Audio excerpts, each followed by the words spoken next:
How we feeling today? We feeling like painting? Feeling like going ham? I think that's what's about to happen.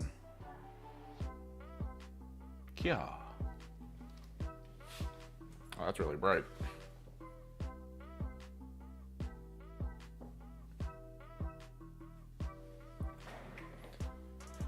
Okay, let's organize a little bit. We bought pink horrors like an idiot. I mean, granted, my paint schemes on my demons are getting really lazy. So it's not too big of a deal.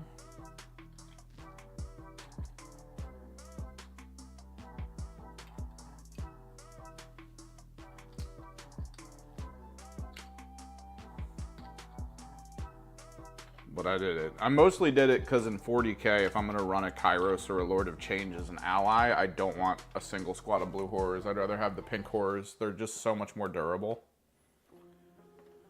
And just more obnoxious to deal with. But yeah, let's get into it. I did a lot of work yesterday. I actually came here yesterday to finish some stuff up. We finished up the magnetized Predator. It is done.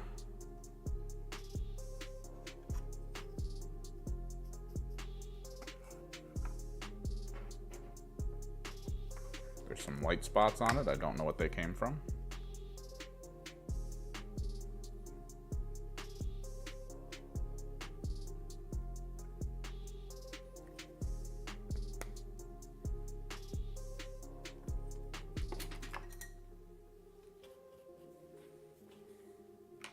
Yep, it is fully magnetized. You can remove the guns, replace them with the alternatives based on what you think you actually want to run as. So like if we're leaning more into like an anti-infantry meta. Just wait for me to snap this in. There we go. We switch over to the heavy bolter build.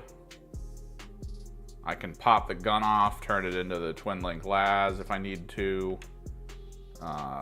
We can even convert it back over to a rhino.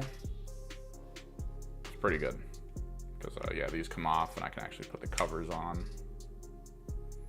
Fully magnetized. Ready to go. For the most part, we're going to be using it as a las cannon and potentially autocannon. I'm liking the autocannon version. Just because the benefit the autocannon version gets is actually really good.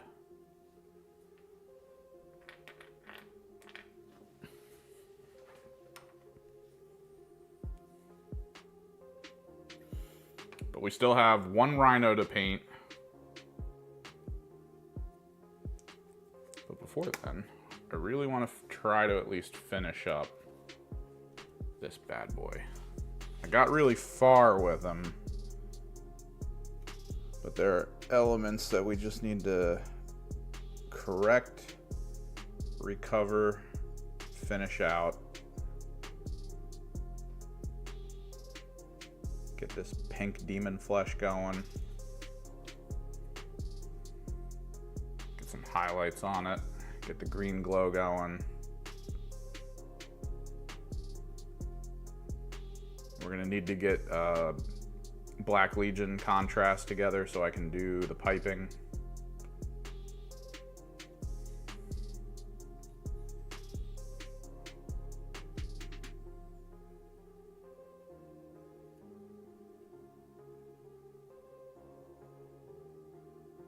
Some corrective gold. He's close though, he's almost done.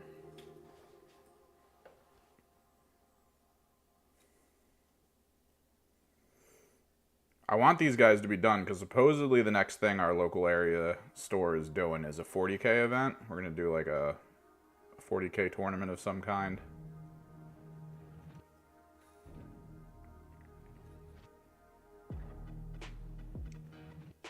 And I kind of want to show up with Soulforged instead of 1,000 Suns.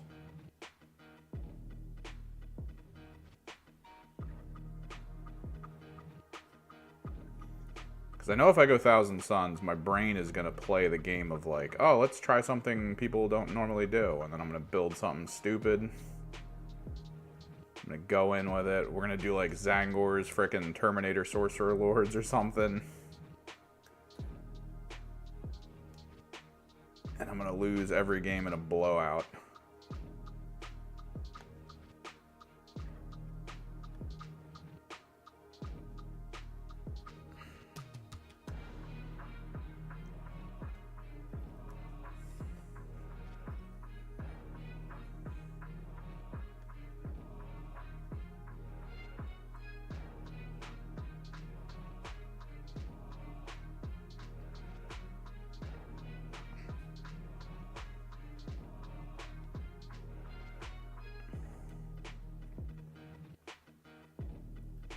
So I sent a scout out.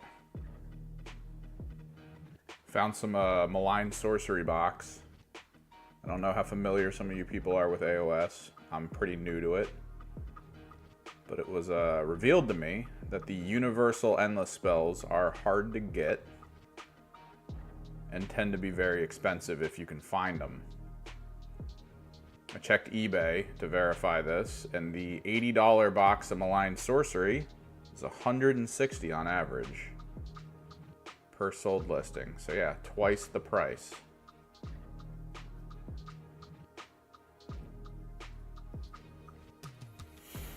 Which is brutal.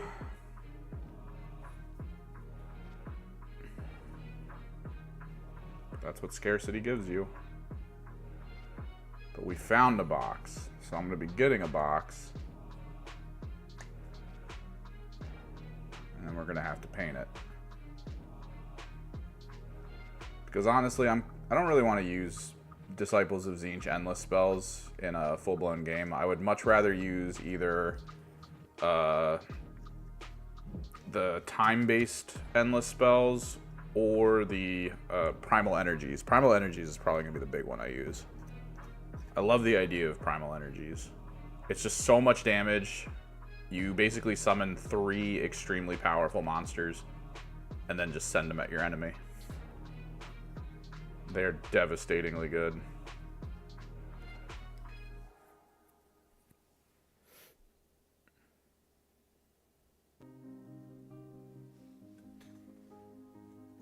No, yeah, it's crazy. But we found one. So I should be getting one for about 80 in tax, because we didn't find one in my state, which means taxes.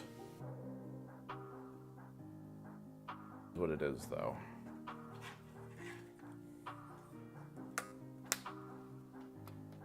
It's better than 160. Oh, I forgot.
But AOS has been really fun. Spearhead's been great. It's cool to see at least the basics of the new rules. We're going to be getting into the full-blown rules here soon. Most likely. With like commands and everything. Matched play with the General's Regiment, all that stuff.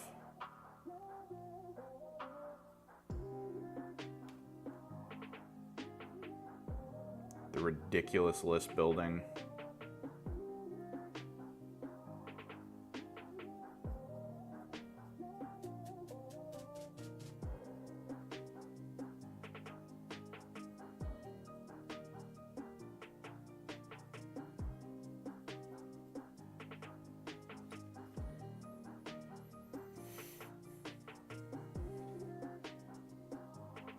It all seems really good.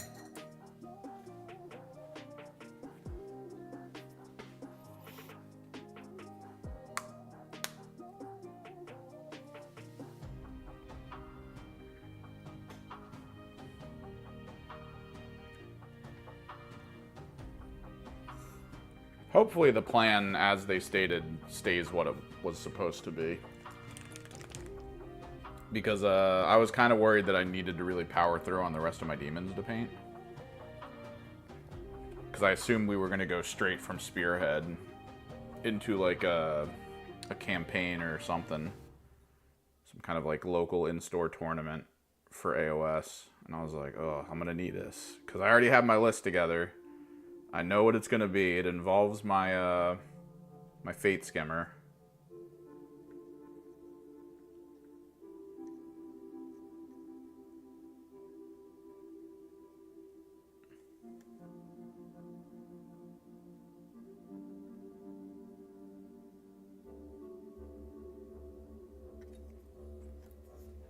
Which means I would need to paint all of that. What you up to, Pope?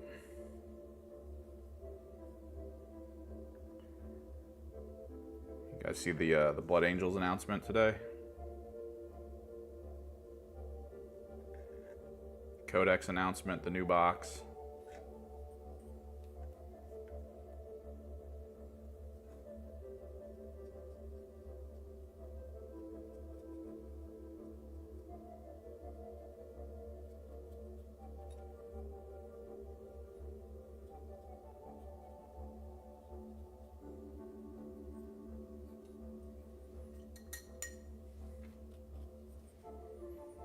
Supposedly, they're doing away with something that sounds kind of major.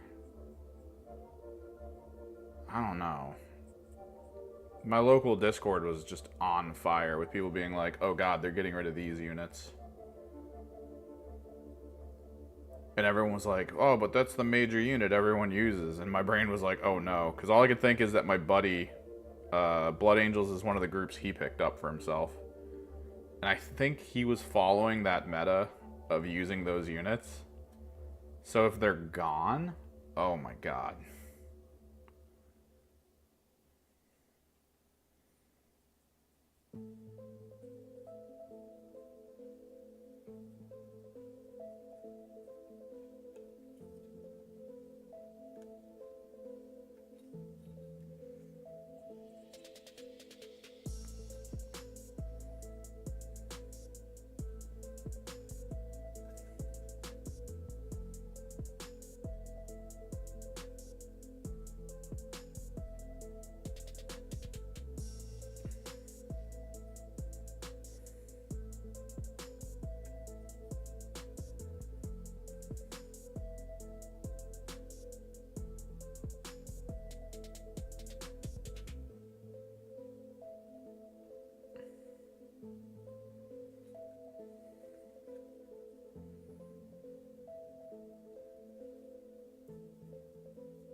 That's the idea. But I guess the assumption now is, are we going to see the nerfs that we're all expecting?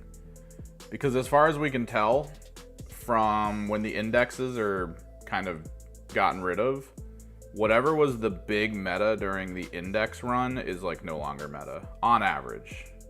Not always, but on average.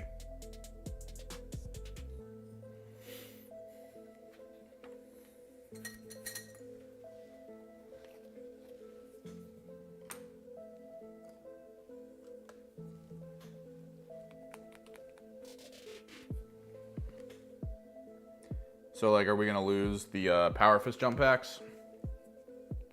That's what that's what everyone's starting to say is, oh no, we lost the Power Fist jump pack function.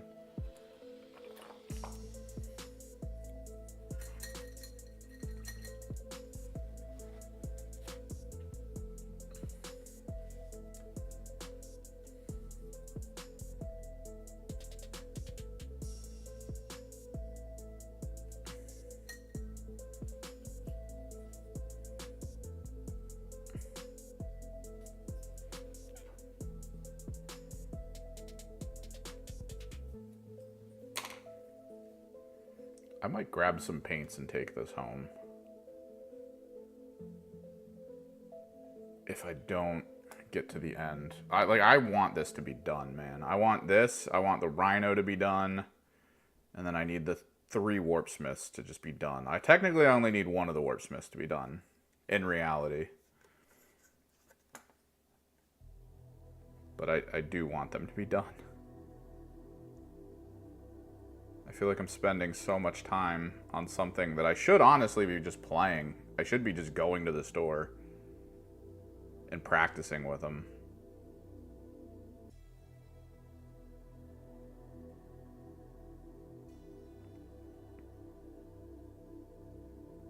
Trying to get positioning down because that's still kind of a problem for me.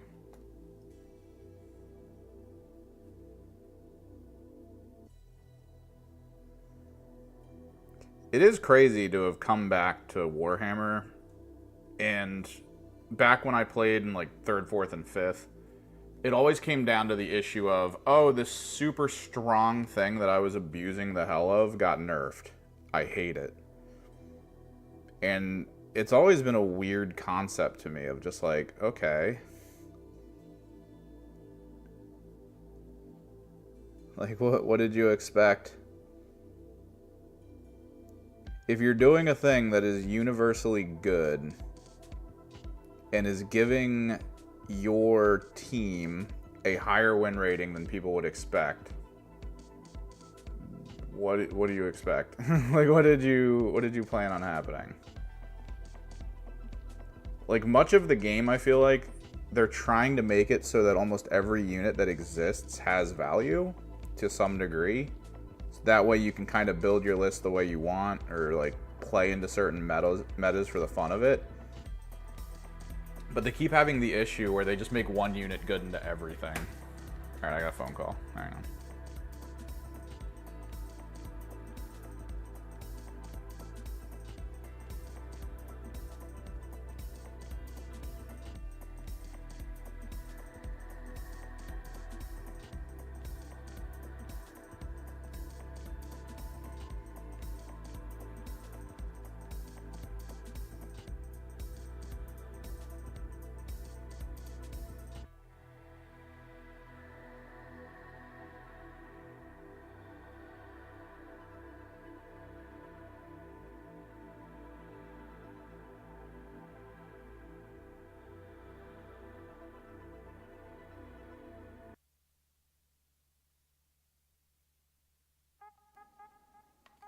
Alright, I'm back. Hopefully. Unless I'm about to get called and yelled at. Some people forgot to grab some tools on their way somewhere, and then they were like, can you drive it out to us? I just went live. I'm talking to people.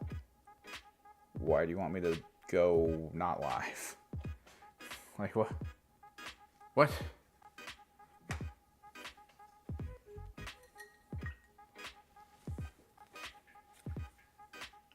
While the yellow is still good.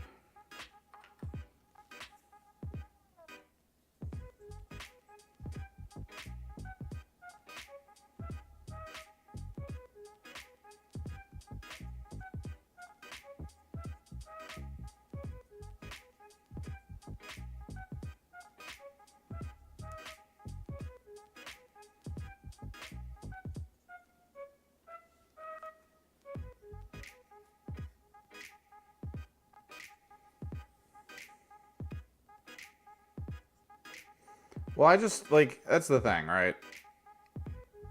As far as it seems, Games Workshop isn't good at seeing something that's too powerful, right? Like they create a mechanic, they create a list, and they don't immediately see, like, the absolutely broken nature of it, right? That's become very clear. Because none of them go, oh, there's definitely going to just be people spamming this if we do this. Like, that's not even in their minds when they put it together. They just put it together and they're like, that sounds good. And they just keep going. And then someone finds the abusable combo. Oh, if I take this enhancement and I put it in this squad with this leader, this one squad is now a friggin' utility knife that is unkillable and is capable of just like doing whatever the hell it wants. And it can kill anything the enemy has, while kind of like the Archon squad. I recently watched one of the top, I think, 20 Dark Eldar players play against one of like the top 100 Sisters players. It was War Games Live. They were casting some small tournament somewhere that just had these guys there. Yet again, a weird situation.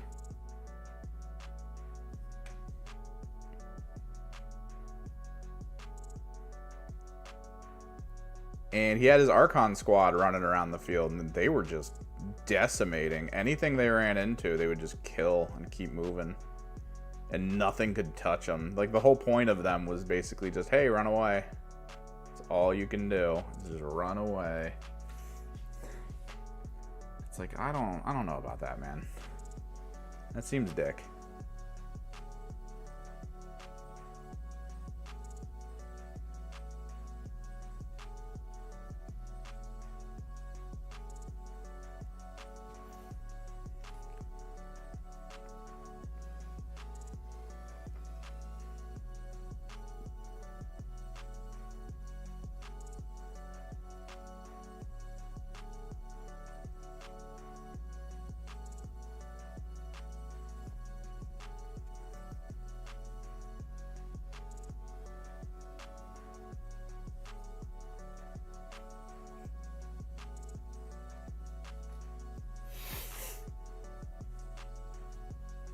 But yeah, every time a new edition comes out and you start hearing the complaints from people, it's all the IMBA thing that I was abusing is no longer IMBA. I hate it. It's like, okay. Cool.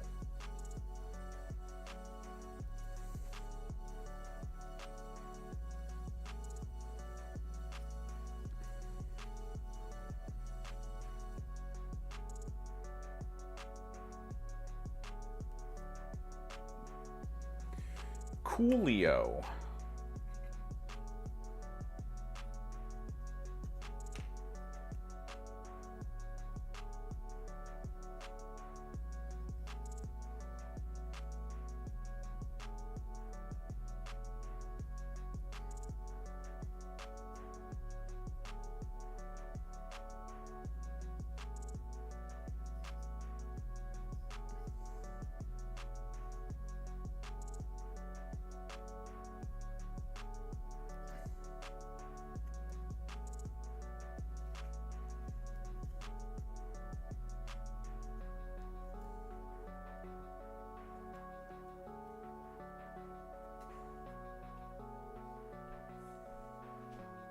I really wish Warp Smiths didn't have these bases. If these bases were just straight up the same as Thousand Sun Sorcerer bases, it would have been so much better.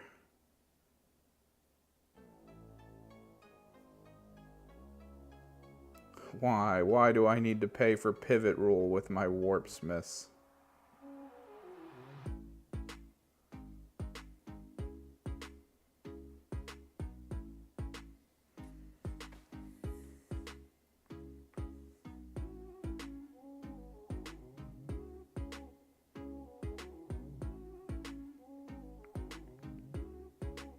Thankfully, they can just walk through walls, so it almost doesn't matter.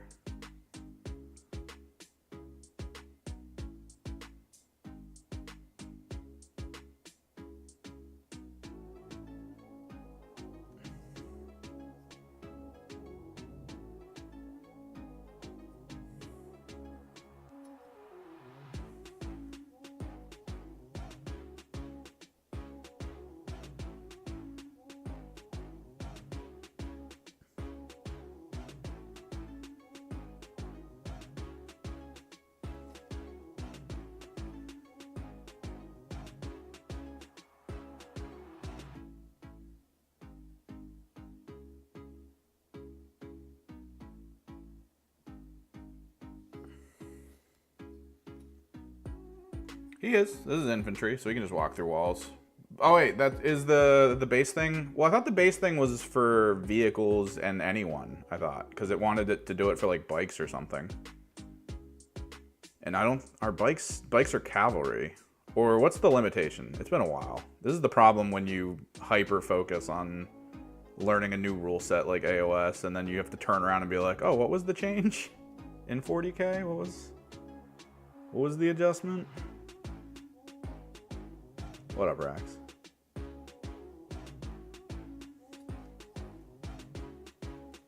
I thought it was actually just base sizes. Like any oval base or something. Or if it's baseless, like a vehicle.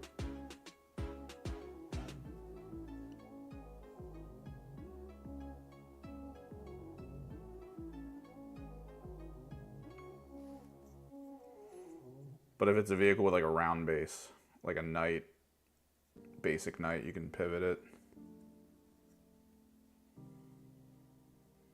Technically, since it's round base pivots, don't impulsors have round bases?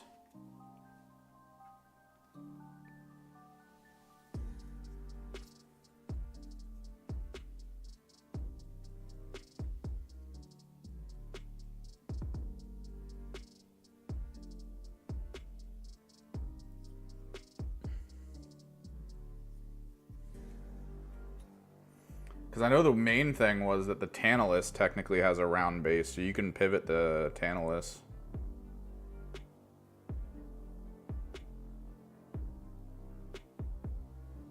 Which at Tacoma Open caused them to actually reinterpret the rule.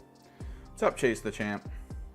Yeah, because there was a Dark Eldar player at Tacoma Open who was just infinitely pivoting and getting people into the Tantalus, and it was crazy what he was pulling off. And you just pivot back so that you can you could peek the Tantalus around a corner to grab the squad that just moved over there. And then re-pivot it for free back the other way. Like, it was just like so weird.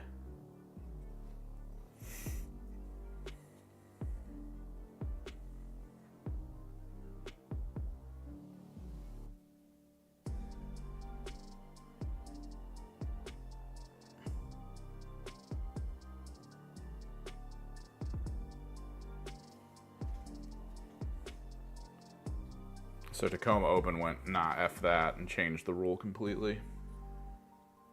Forced people to have to play it as though it was an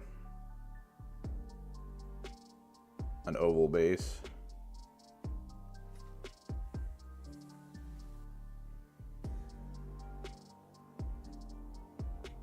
But that's just the Tacoma rule. That's the thing. Since it's just Tacoma doing that, it doesn't matter. Like, any other scene can just go, nah, it's fine.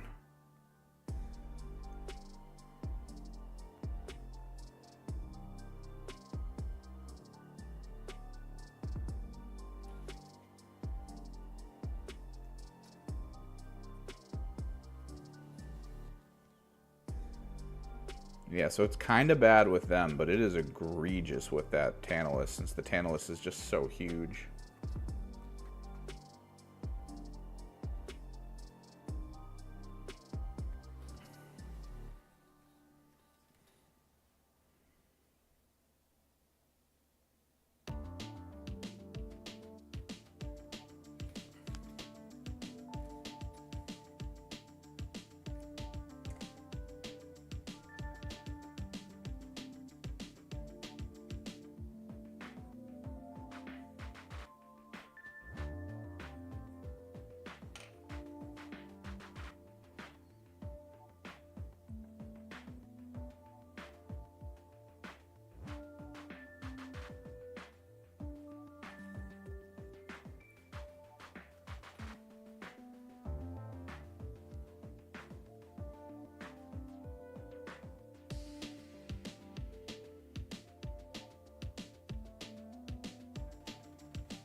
Just get as much yellow as possible.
So once I get these endless spells for AOS, I have a plan of basically just mostly airbrushing them. They're gonna be a bulk airbrush thing.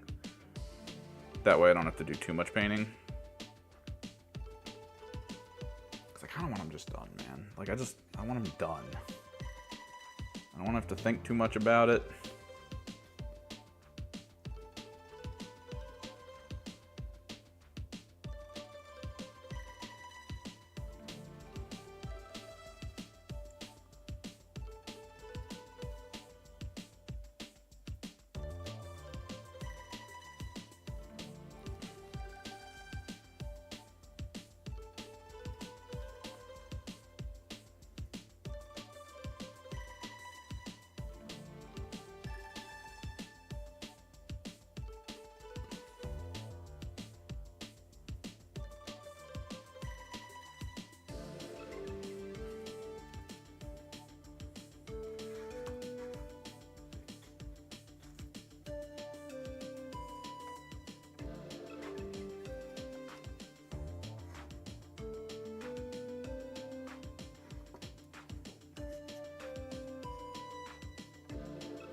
So I won 2 games finally. I think I've kind of figured out my team for Spearhead a little bit in terms of like positioning, what to protect,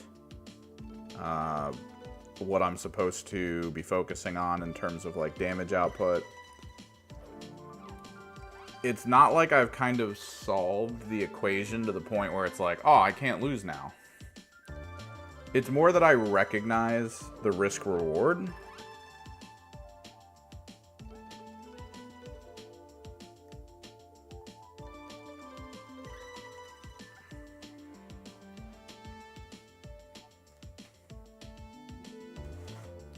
Because kind of the way it goes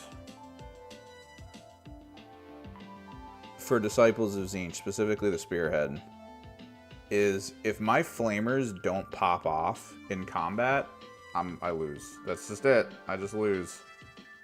They need to pop off or I'm going to lose. This is the whole premise of Disciples of Tzeentch.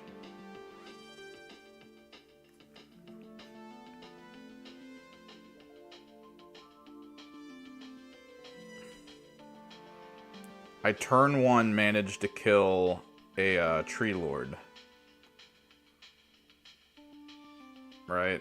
Turn 1. But it took everything I had. But the fact that the tree lord was dead was basically just, I got to do whatever I wanted at that point.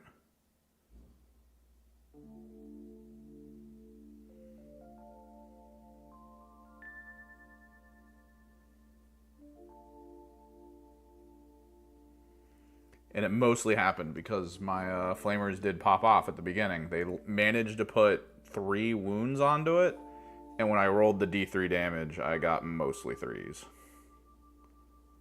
So it was, like, that could have easily gone south. I could have easily been like, well, I rolled a bunch of 1s, so I'm kind of screwed here. But because he positioned it where he did, I was able to, or because they positioned it where they did, I was able to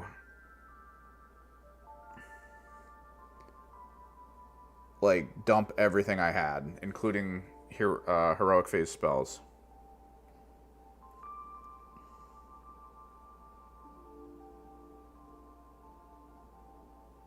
Which is fantastic. I just got so lucky on the rolls. Because, I mean, that's the thing, man. It's a game of rolls. I could just as easily have flubbed every single one of those rolls. And been like, well, now you have a tree lord right next to me. And it's going to start one-tapping all my people. I cannot run. So here we go.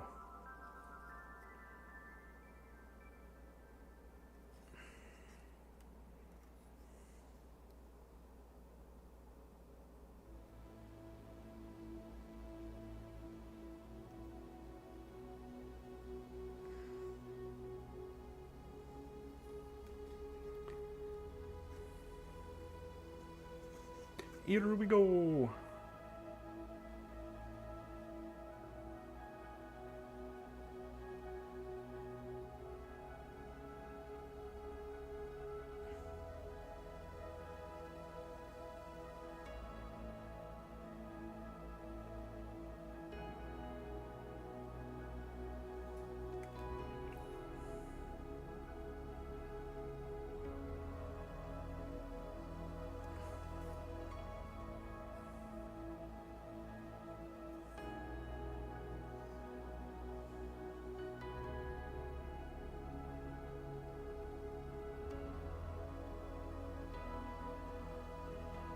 My army really does not recover well from failure.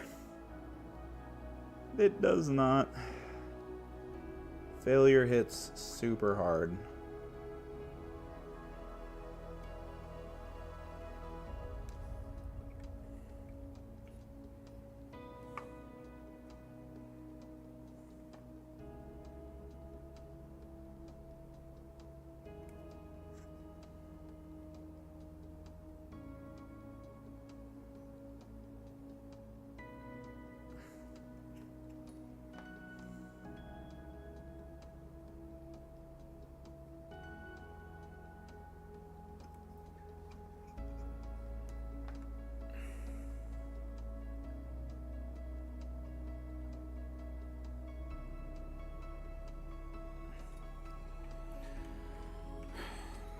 The trick is kind of how certain events are adapting to that, right?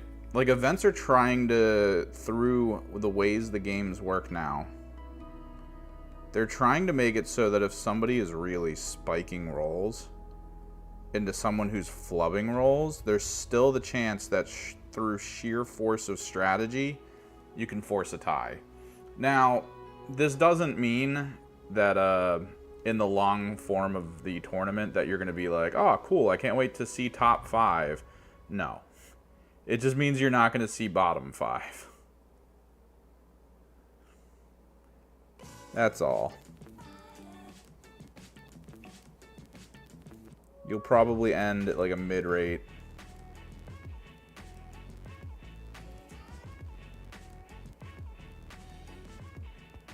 Because, yeah, tournaments doing differential points, it's useful, it's good.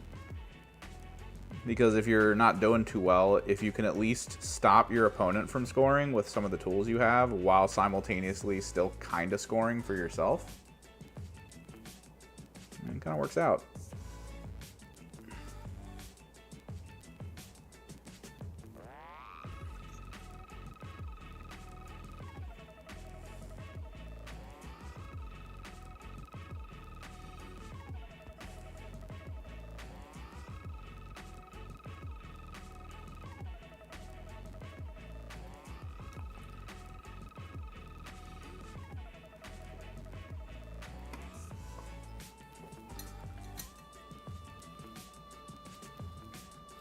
Alright, so that'll be that for yellow. Let's get back to it. Get this green going.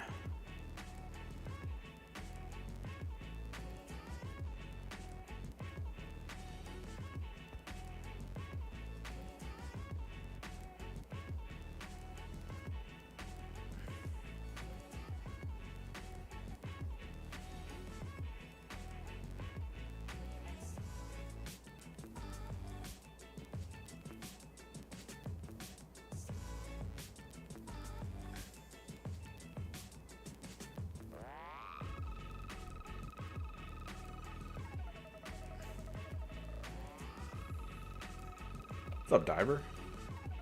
God, everyone's coming out of the woodworks.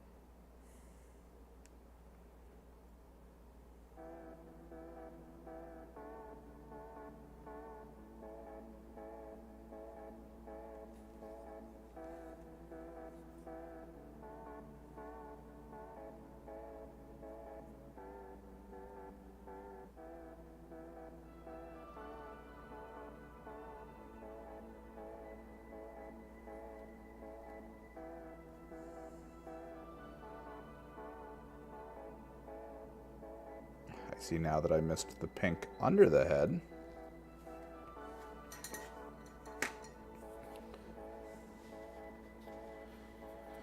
How you doing though, Diver? You doing good? We are so close. We're so close.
Ah, the Magic the Gathering life.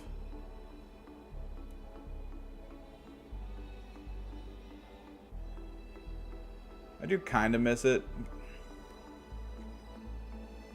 Because when it comes to pickup games, like just starting to play something and being like, alright, let me get some games in. Magic the Gathering really does feel second to none.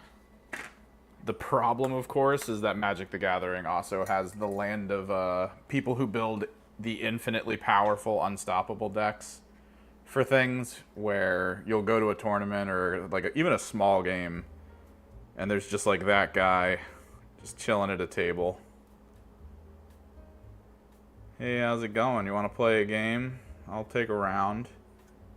I think it'll be good. And then they just beat you in one turn. Just one action, one move, and you're dead. They're like, yep, that was that. Crazy, right?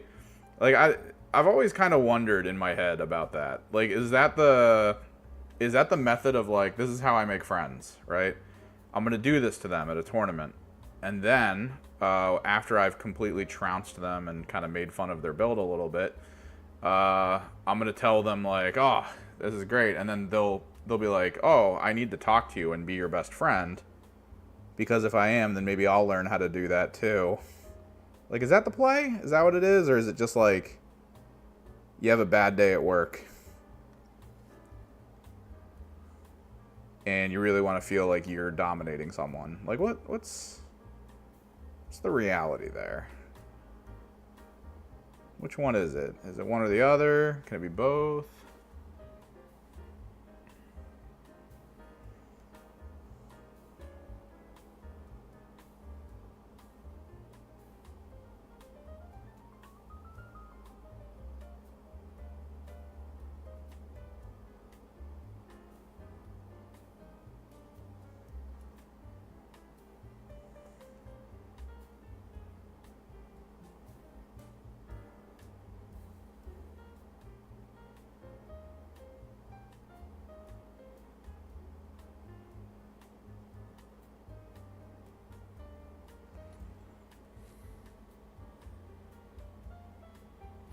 Yeah, look, I watched there's a guy who does YouTube shorts where he makes fun of it. That whole scene for kind of having powerhouse decks. And yeah, it's even then there are people who like know cheap cards that when applied the right way are super powerful. So even at every level of the game, there's meta. And there's always that guy who knows the meta. Who knows, like, oh yeah, if I put these, like, 10 or 12 really cheap cards in the same deck, there's a good chance I'm winning every game. Like, I miss... Probably the only thing I actually do really enjoy about Magic the Gathering was drafting. I love drafting. I love the idea of just, like... build a deck, see what happens. Get a sideboard together, just go nuts.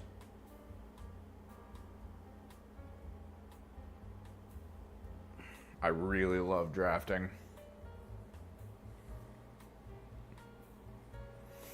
What is the music switch into seductive?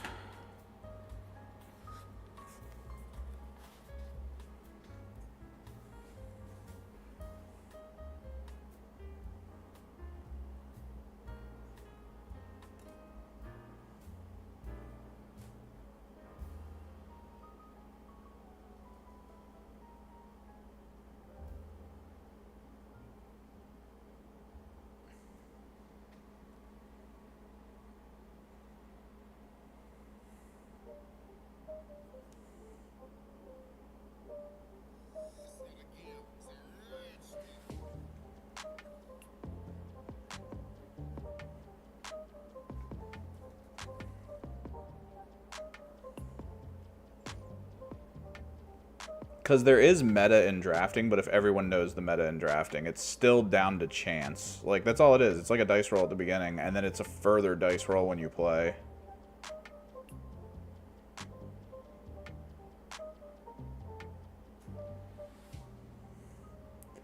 And then there's that second layer to the meta of being like, oh, let me pull as many fireballs out of this, like, run of cards as I can. I have no plan on using them. But if I take away anyone else's ability at potentially getting a bunch of fireballs, I'm going to win. Like that kind of stuff. Like there's that weird like extra layer of the meta. Which is kind of cool.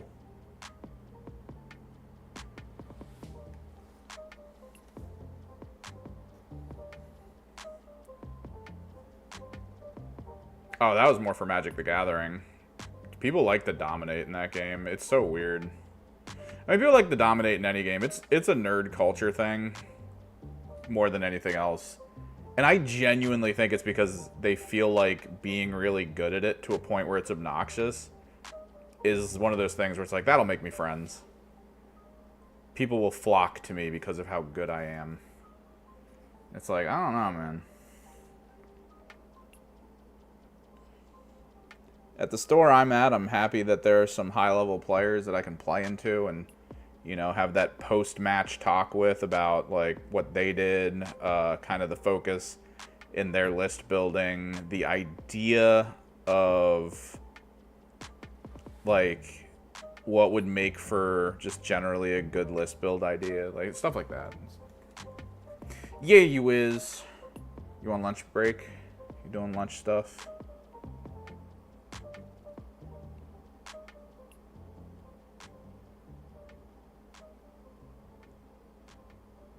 Just chilling.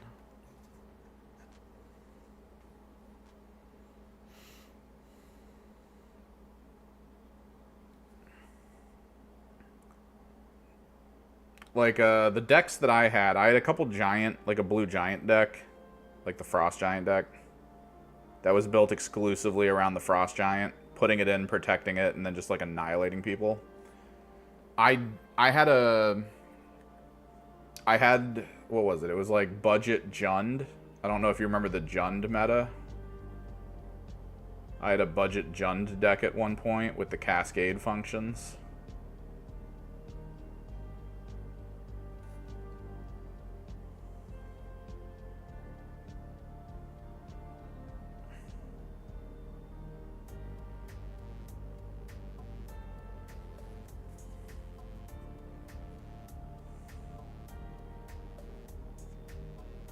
Probably my favorite deck, though. I had a Scrying Sphinx deck that was exclusively designed for basically looking as far into my deck as possible and then reorganizing it the way that I wanted. And then every time I attacked or did anything, I would basically... It was one of my favorite mechanics. You would name the card that was like at the top of your deck, and you could either like put it in your hand or play it. So like it was a memory game because you would just do a ton of stuff to sequence all your cards as like a setup in order, and then you would just start doing things to be like, oh, lightning bolt, or like you just declare what it was and then just like play it.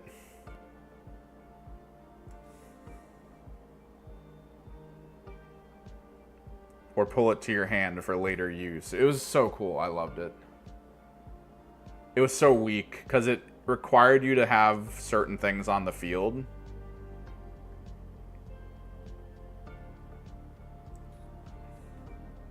So the build up to it wasn't the best, but the stacked mechanic was just fun, I think.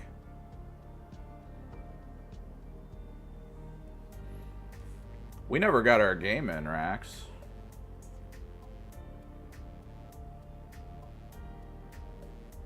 Too many games.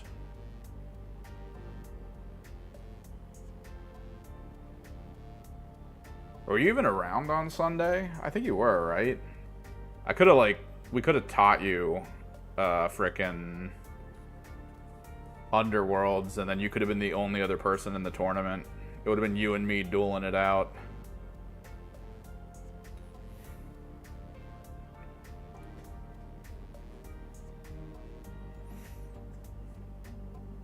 Yeah, you would do stuff just to stack your deck, and then you would declare what it was, and you could play it. It was so cool. It was one of my favorite things. The only other thing I really enjoyed in Magic the Gathering was Mill. I love Mill decks. Mill decks are hilarious. But you gotta kind of like two-layer the Mill deck, because it's especially after they started adding in cards that when the cards hit your graveyard, you could reshuffle your graveyard into your like regular deck and then draw cards or something.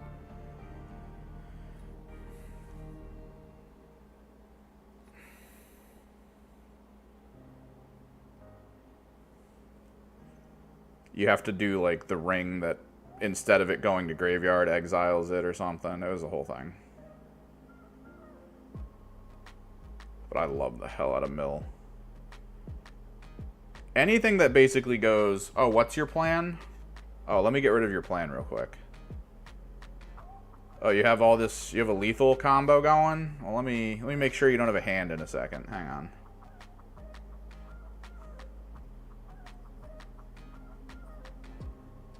You would mill cards out of their hands, and then you would play cards to be able to like pull stuff from their graveyard.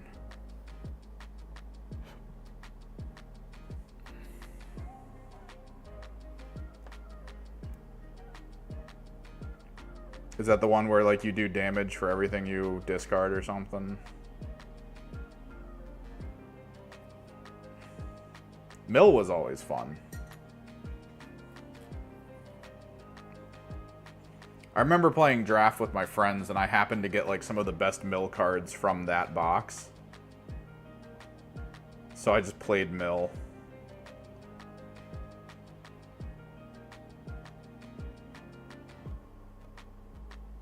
Remember we were drawing cards, and as the cards were going past me and then getting to my friend at the other side of like the room, at some point while we were drafting, he goes, "All right, which one are you milling?" Because he kept seeing them and he kept going like, I don't need those. But then like they'd get back around to him and they'd be gone. And he was like, ah, crap.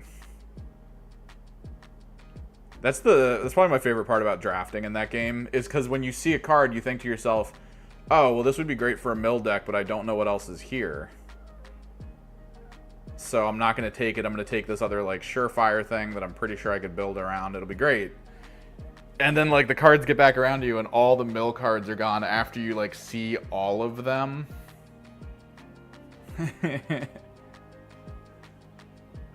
Like, you see every single card, and you're like, oh god, all the mill cards are gone. Someone went all in on mill.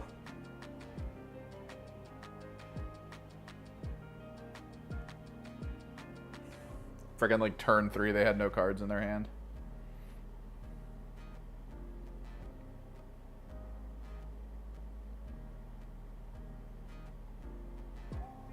Oh, that's cool. Self-mill. I don't know about that. I don't like the cards that set win conditions. That's always a weird thing to me, is a card that's just like, as long as this in play, here's your new win condition. It's cool that that's in the game, because it changes the metas drastically to have a card that's just like, oh, by the way, you don't have to kill your opponent anymore.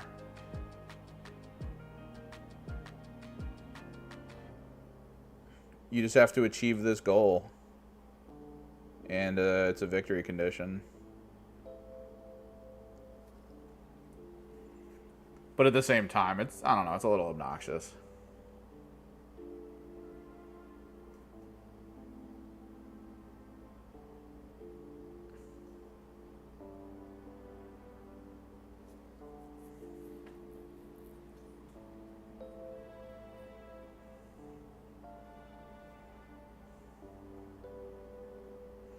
Walls were great. I only have so much reference, though. I think the last time I played was when they introduced... what the hell were they? They were like the Titans or something? I don't think they were called Titans. It was that... There was one card that was basically a jellyfish. But it was like a massive jellyfish. It had the devastation ability or whatever that was, where if it attacked... as you like tap it, what happens is the opponent has to choose X amount of cards on their side and destroy them. Like, massively powerful. It was actually kind of part of the Jund concept. There was a way to quick summon it. You would play a spell that was like, search your deck for a creature and put it into play. And as you played it, the only creature you had in your entire deck was basically that Titan. So you could, like, turn 2, drop a Titan, and just start swinging with it. I think the entire deck, it was like a blue deck that had the search and play card. And then it had, like, a ton of counter spells, because your whole point of bringing the Titan in was protecting it.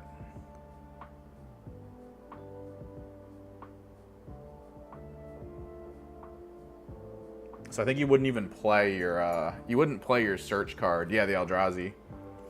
You wouldn't even play your search card until you had enough mana to search and then counter.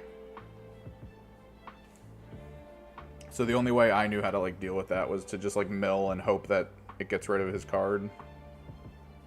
that matters. Never did.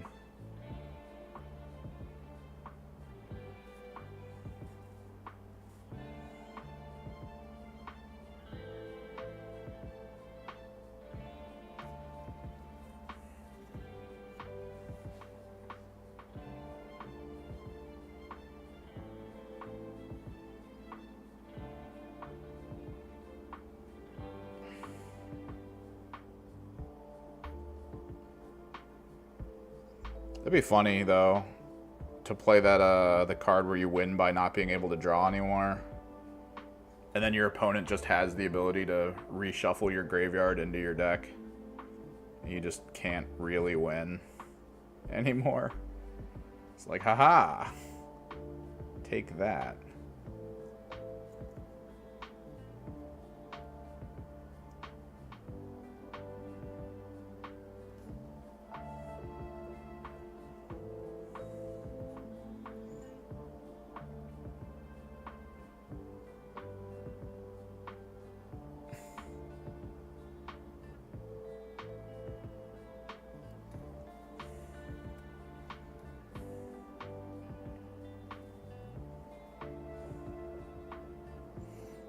Because I remember there being some cards that felt like they were designed for multiplayer games, where they would just say target a player, that player reshuffles their graveyard into their deck. But that would mean you could target your opposing player as well. Which, depending on other rules, could trigger a kill condition of being like, oh, take X damage for things leaving your graveyard or something. It'd be wild.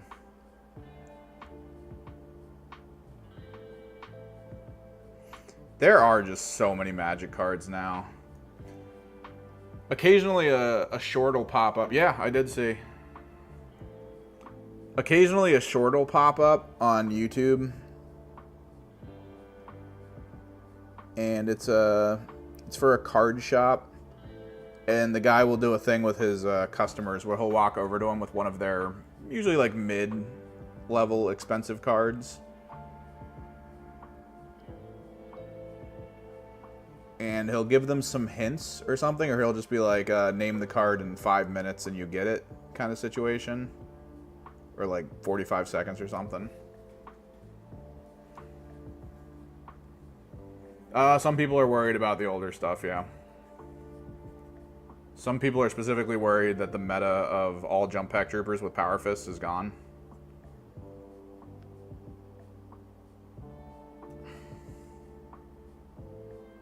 Which will be wild for people who built all Power Fist Jump Pack Troopers. I think my friend did. I don't know if my friend painted them yet, so he'll be able to make adjustments if need be.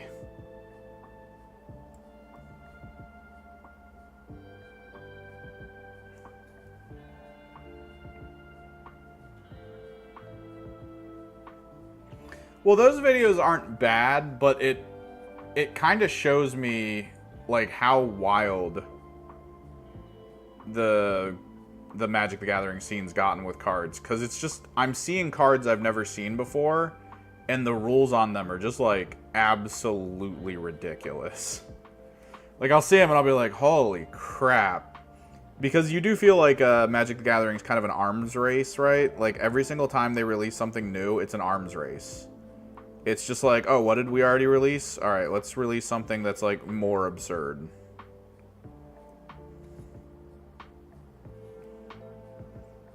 You know, we'll do some basics. We'll get a new counter spell or something. We'll do some new direct damage.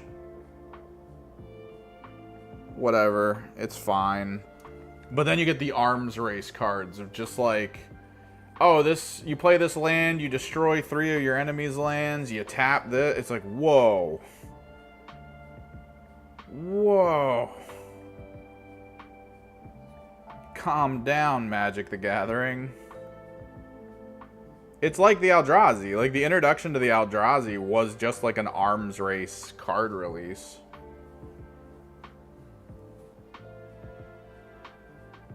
Oh, that might be weird.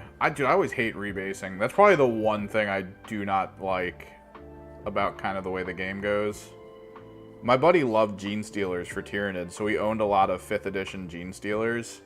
And if he wants to come back and play Tyranids, he has to rebase them all. I think he has to rebase his warriors, too.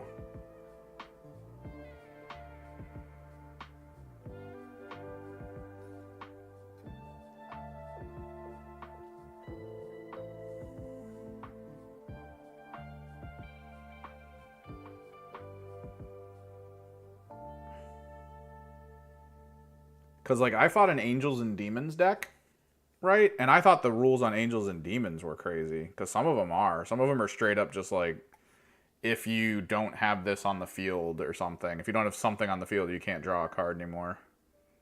It's like, what?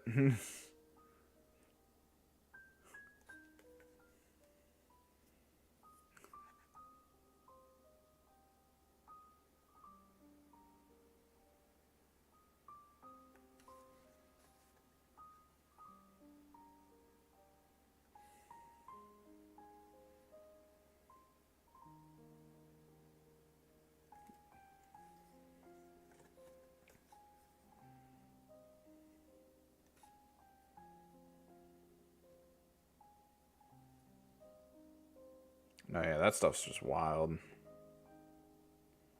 Warhammer's no different. I was around when they added Defilers, and Defilers were so necessary for your list. If you were a Chaos Space Marine, that like you just had to buy them. They had so many guns, their costs were so low. Like there was no reason for you not to have Defilers. And it kind of persists that way. I mean, they release a Patriot, or they release a Primarch, and it's like, well, I gotta buy a Primarch. They released the plastic kits for Questoris Knights. Well, the Questoris Lancer is insanely powerful.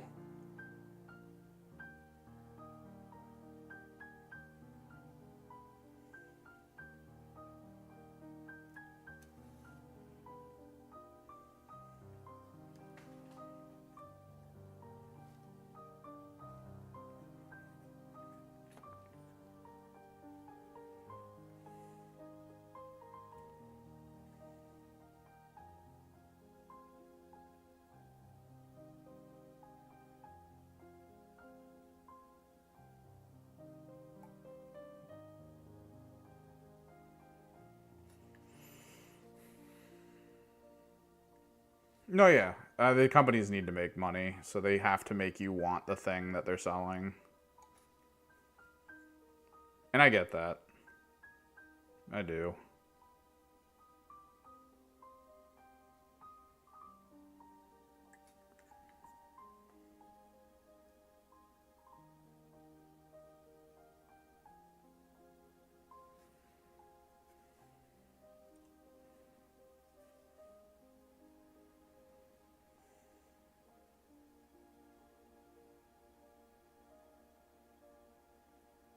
Like, come on, man.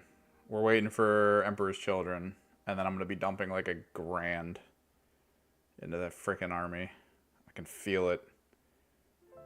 It's going to be like, hey, you got to rebuy your Hellbrutes again. These have different things for them. Like, no. I don't even want to use Hellbrutes now.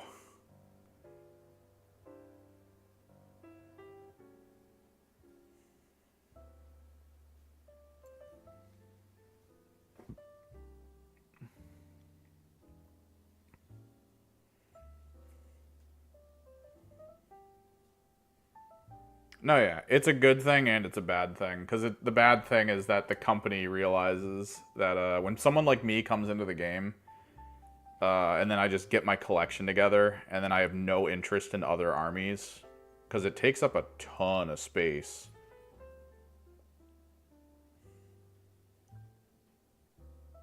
But, like, I'm in the game, I'm fine with what I got, we're cool, we're chilling. Like, they're not going to get more money out of me, on average. They'll get the only reoccurring purchases you'll really see out of a 40k player is usually codexes, rulebooks, and any kind of like mini card type situation that comes out for matched play updates and things like that, where you need new cards, kind of like the Pariah Nexus deck. The seasonal rules, basically. And it's the same thing with AOS. AOS gets its seasonal rules.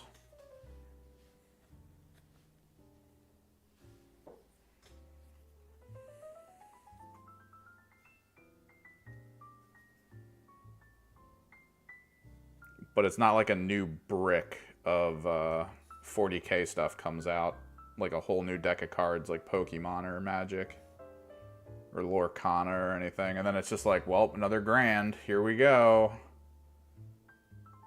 Another grand in the world of just me tossing money places. Make sure I can get some cards that I need. Maybe get some cards that I don't that I can resell and make the money back.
Get some more green going.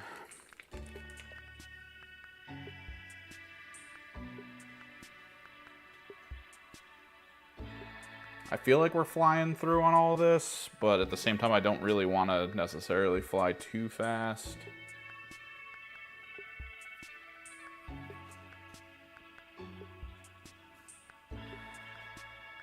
I don't want to like mess up a bunch.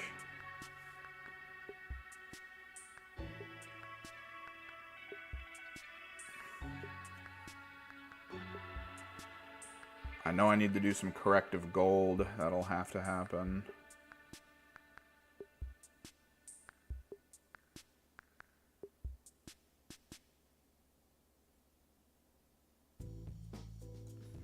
This is definitely a model worth putting together. Painting on assembly, basically. The pipes, the legs, the torso, keep them all separate, paint them up, then glue them together. There's actually really good value in that for detail work. I might need to start thinking about that more. Looking at a model, breaking down where the good parts are for like, oh, let me paint those separately.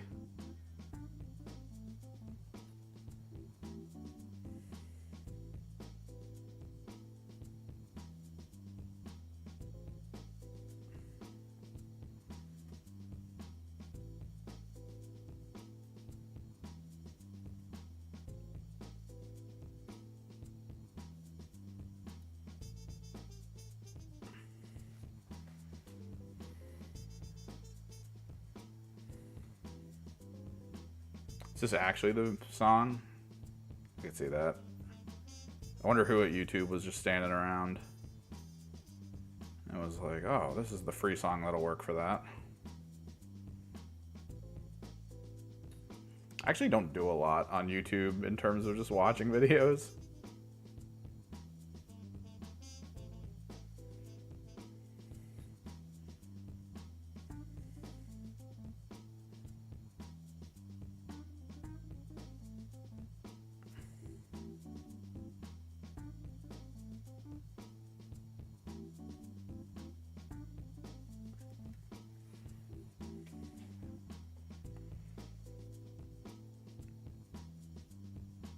I mostly just have Twitch on a side monitor.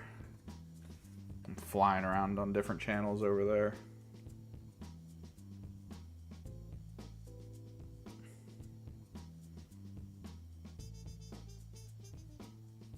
Is garbage discoverability. But it still has like the best general viewer experience out of everything I've interacted with.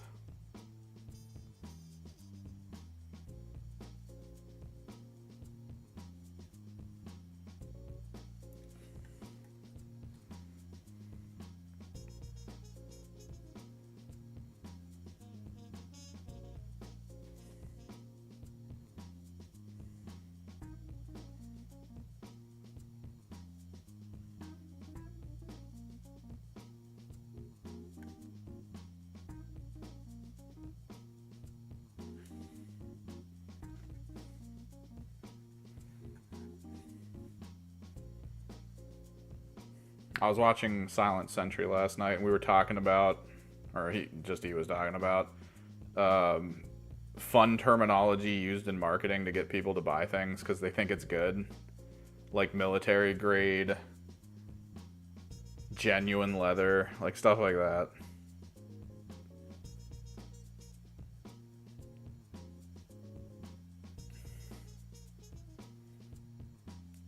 It's just fun hearing spin. So like added value boosters, yeah, I could see that.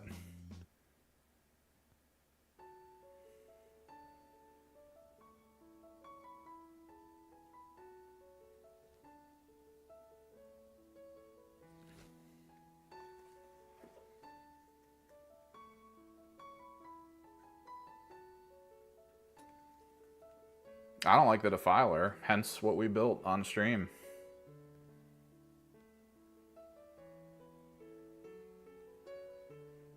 I have nostalgia for them because I did use 2 of them back in the day.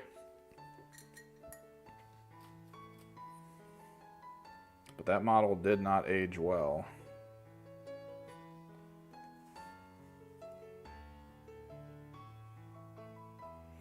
I love some of these free YouTube songs because they're so close to like actual pop songs that you start hearing them, and then you start hearing the lyrics to an actual pop song, and you're like, yep, that's why they did that. Legally distinct.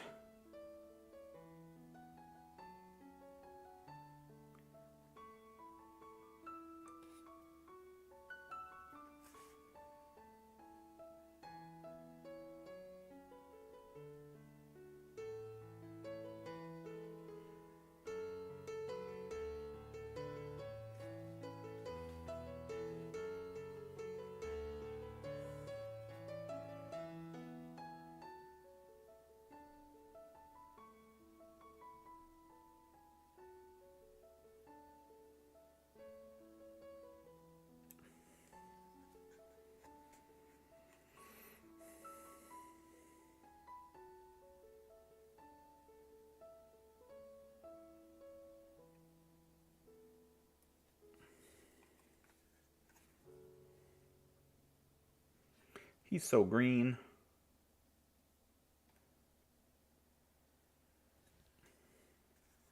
Love the vents that are just the Scream mask. Someone's a big fan of that movie series.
they got the mask, man.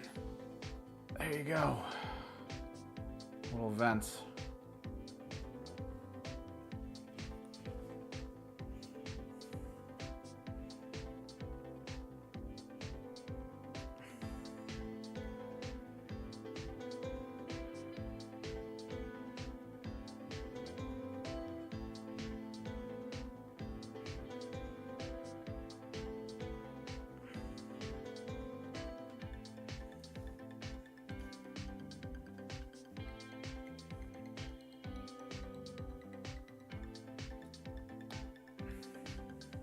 Fallout, the game?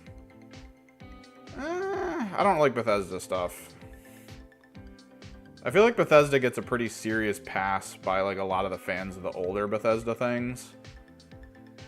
Because like back in the day, they did really try to do some cool stuff comparatively to like other companies. But quite like Pokemon and Game Freak, I feel like since then, they've just kind of been coasting on goodwill. It's like, yes, we will, you know, improve our formula. Yes, we will release not buggy games at some point here. Like, I played Fallout 3, and I was, like, okay on it. But I've always felt this weird, deep-seated, like, there's not really choices here, are there, kind of feeling. That it was just about, like, getting to the end of stuff. And completing pretty set-in-stone storylines. There were only a few alterations, but they didn't really impact too much the overall course of the game. So they never felt like they mattered. Doom's ID, like, Bethesda bought ID, so it's cool that they saved ID from just death. But, yeah, like, it's id, it's not Bethesda. Bethesda main house games are usually garbage.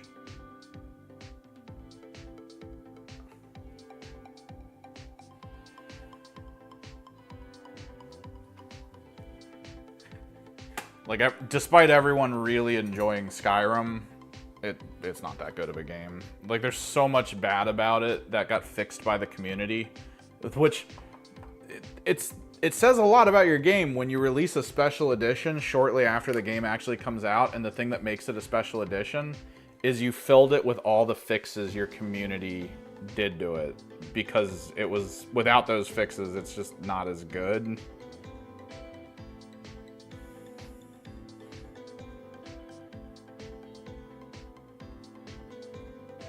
This is one of those things.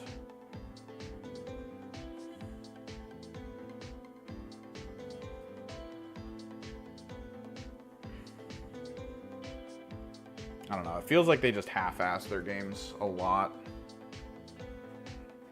The universe is okay, though. Like, it's not even impressive if you really take a step back and look at it. In, like, a general perspective of, like, what actually makes that game universe tick. It's almost just too basic.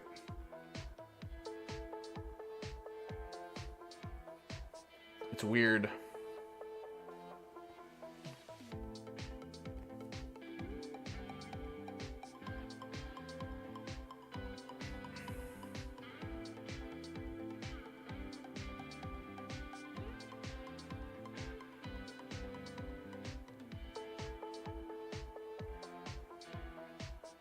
Like, if they didn't purchase idsoft, I would not care about them all as a company.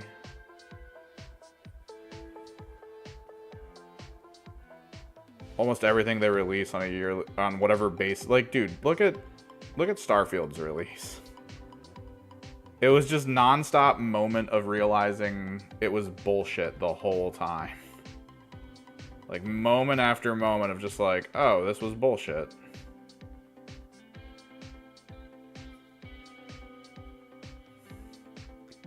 Being told the technology isn't there yet for certain things that everyone thought they were doing. But here's the thing.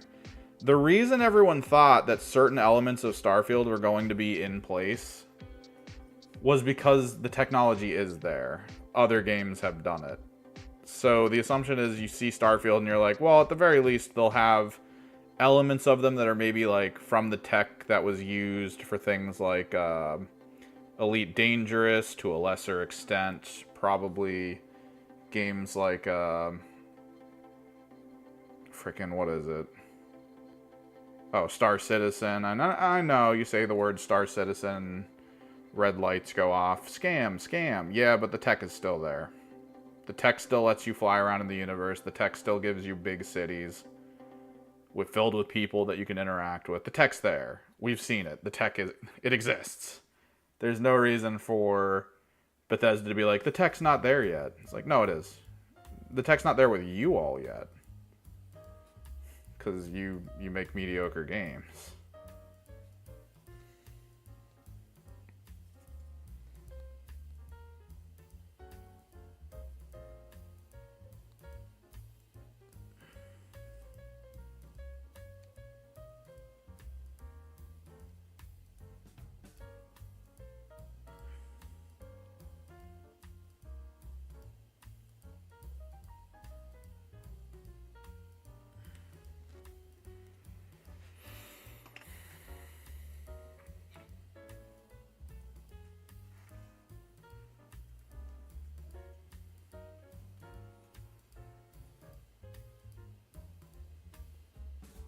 So yeah, we got a half-ass game. We had to wait, how long? Half year to get city maps in?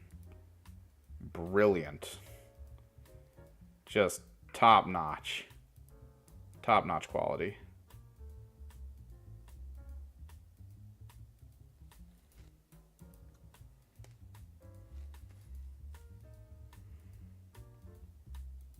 Alright, Max.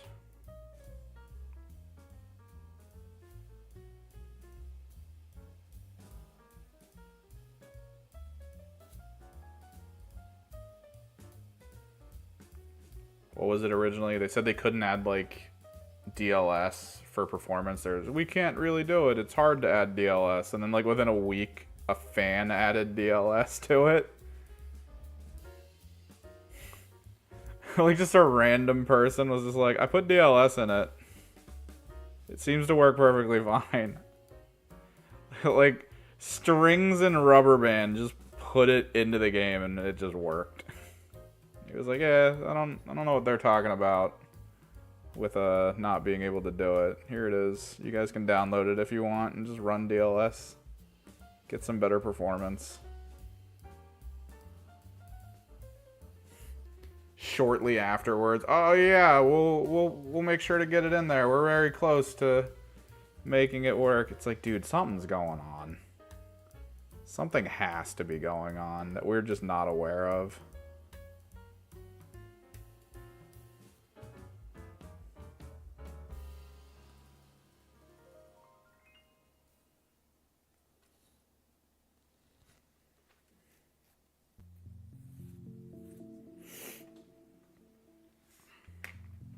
Their games aren't that garbage. I know some games have issues, but I remember playing Witcher 3 on release and I had no issues the whole way through. Never crashed, never had any problems, no breaking in any of the quests, nothing. Did exactly what it needed to do. Same thing with Witcher 2. The problem, though, was a lot of these games came out, and then when CD Projekt started making the switch to console, they added features to them that were actually really cool. So, like, playing them day one kind of made it so that it wasn't that good. Because you really should have waited a little bit to then play it later to have access to, like, all the cool upgrades and stuff. I remember they put dark mode in, the enhanced difficulty mode. Dark mode was great. It gave you new sets of armor.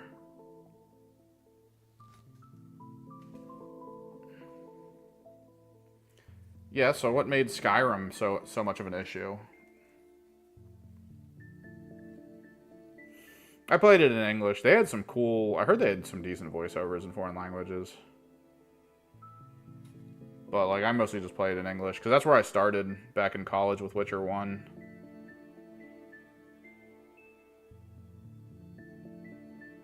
Such a cool idea. And then It's one of those things where they actually lean really heavy into the fantasy element of it, where what's happening in the game is way deeper than you expect by the beginning to the end, which was really cool.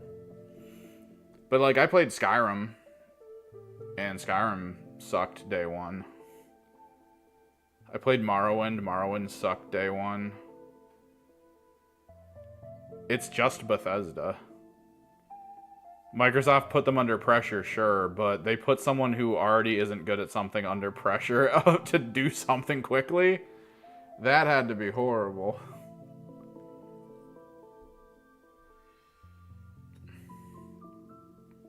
Now we lost Arcane. I'm pretty sure it wasn't Arcane under Bethesda.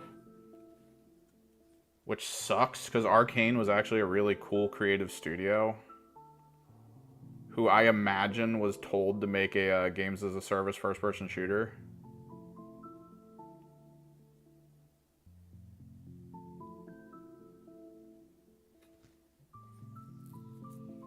And then that was actually forced out of the gate, like, right away. That was the sacrificial lamb.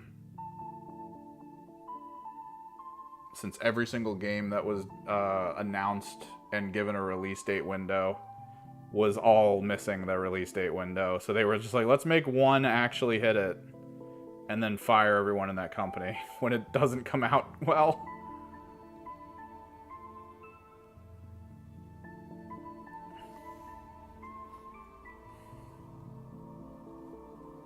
Jesus.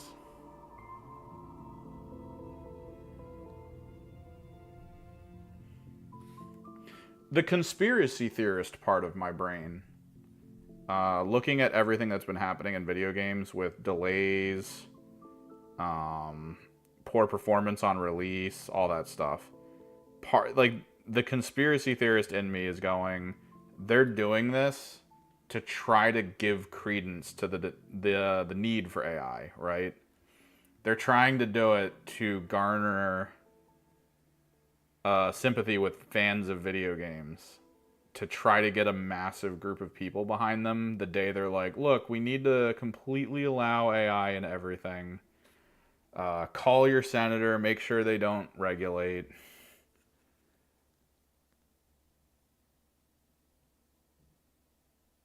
Also, they can just like fire most of their staff and still put out mediocre games for $70.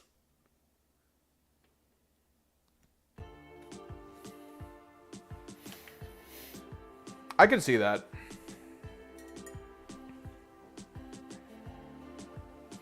English was okay. I think they did kind of nail some stuff for like the feeling that Geralt is a little bit disconnected from what's happening. His like grimace and all that.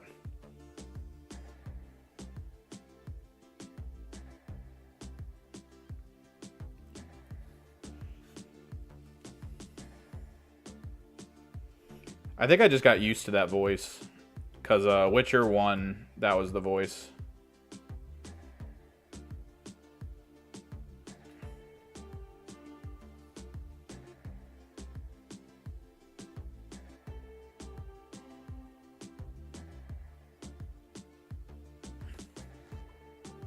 I was a little disappointed that certain things didn't happen in 3, because some of the setups in 2 made me believe that 3 was gonna get crazy depending on what you did.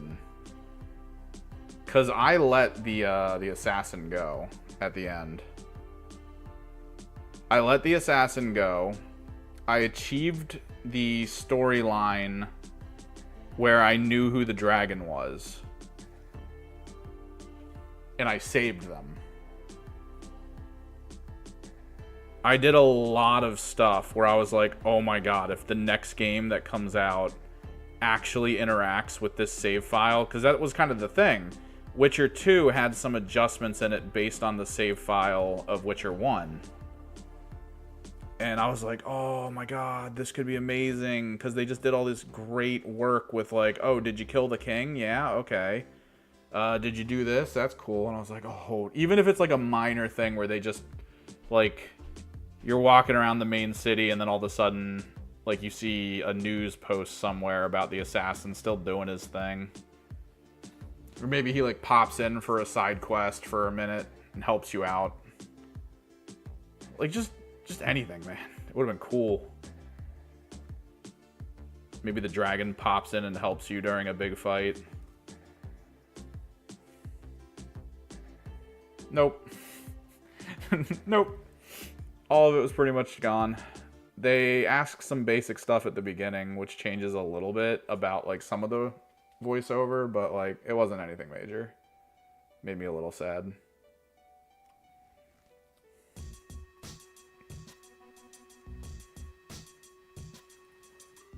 This song sounds like shit. I will be doing that.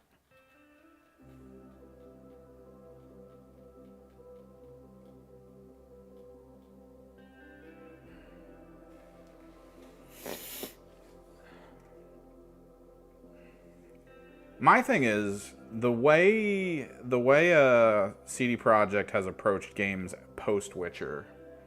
I don't know. I haven't enjoyed them. It's like they've been kind of just awash with their successes. Like, I really wanted to enjoy Cyberpunk. The world they created in it was actually really good as, like, a base flat world, but the issue was I was kind of hoping it would play out more like an RPG. Like a straight up RPG, but it felt a little too much like a tunnel shooter where you had to drive to your different tunnel shooter moments. Like, that was kind of the load screen, was you hopping in a car and driving to your next tunnel shooter part. It just, I don't know, it didn't feel that good.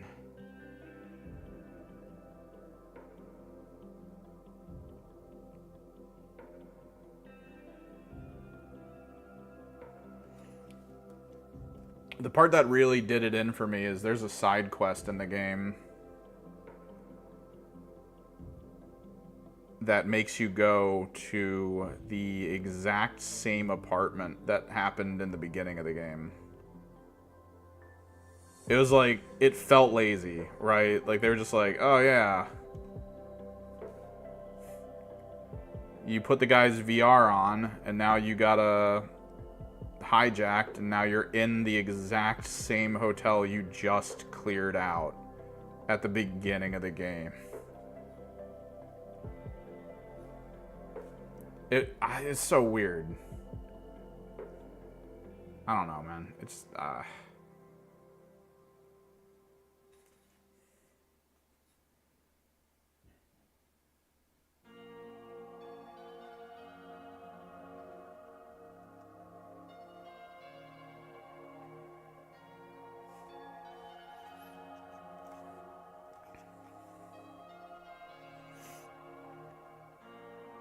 and it did the one thing I've never enjoyed in video games.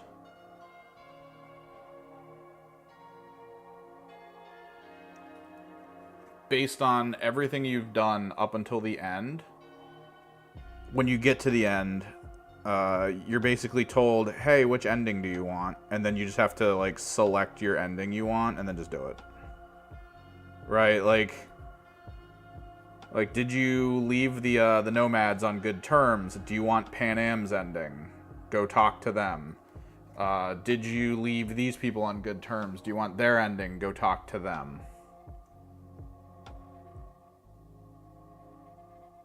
Maybe you want to do your own ending, solo.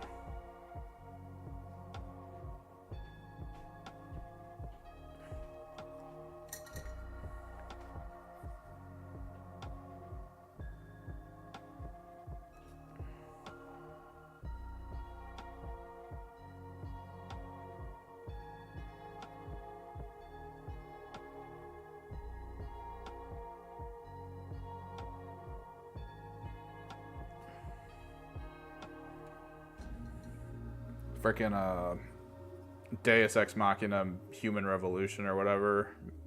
The first of the reboot of the Deus Ex Machina, or the Deus Ex, I guess, games did that. I remember it very clearly. You had to, in the final level of that game, while you're going through all the missions, there'll be moments, right, where it's like, hey, do you want to go save this guy? Do you want to, you know, take a minute to go save this person? And you could either be like, sure, or no. And if you said sure, and then actually saved them, at the end of the mission, their button for their ending would appear. So you could see their ending. And if you didn't, then you wouldn't get the button. So the entire game leading up to the end, even if the people you saved were people you didn't have like good ratings with in the game, like you still got their endings. You just had to save them at the end. It was such a stupid concept.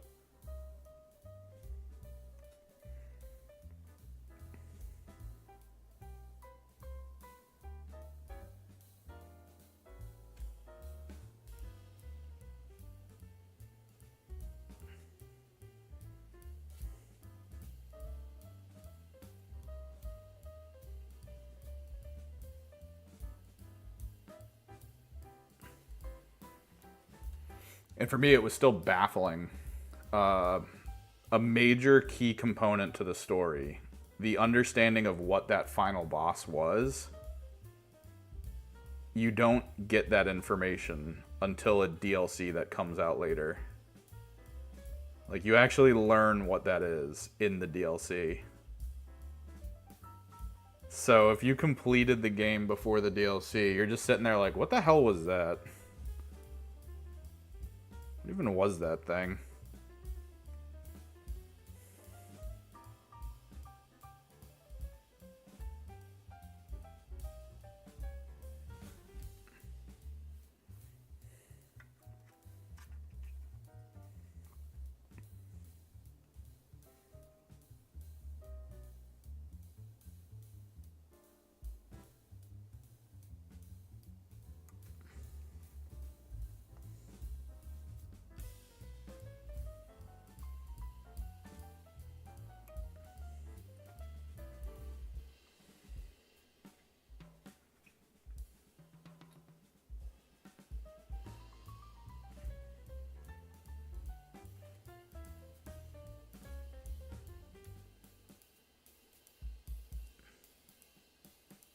We should probably burgundy this thing up.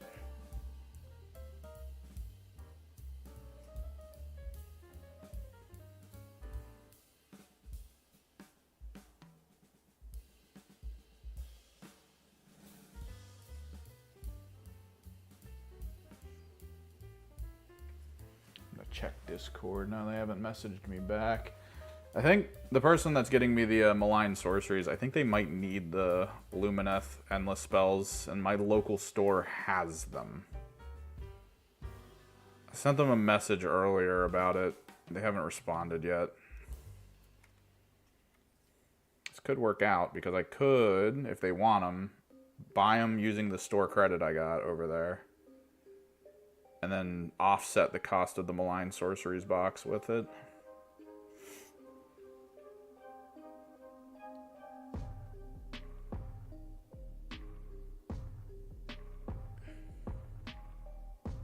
I do think I want to try to use Primal.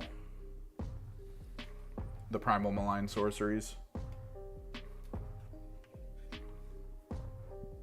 I think those will be good.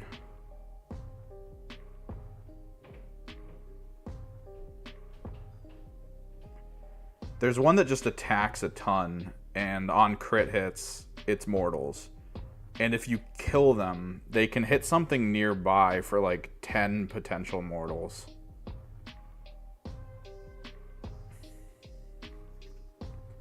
And a lot of them are actually built in so that you can't banish them. If you do cast banishment, instead of it being banished, they take a bunch of wounds. They're so much better than my endless spells, man. They're so good. So good.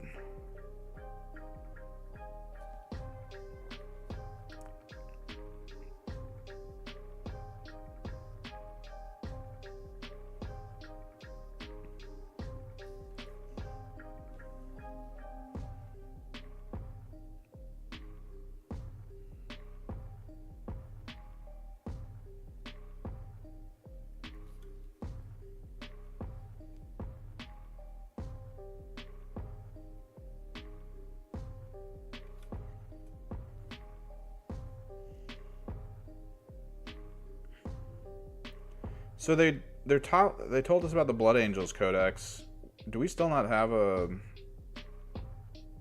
We still don't have a freaking roadmap coming up, huh? Do you think we're just gonna get rando books now? Like the roadmap was just to get us hyped for the initial release and get them selling some units. And now we're just kind of like, huh, what's next?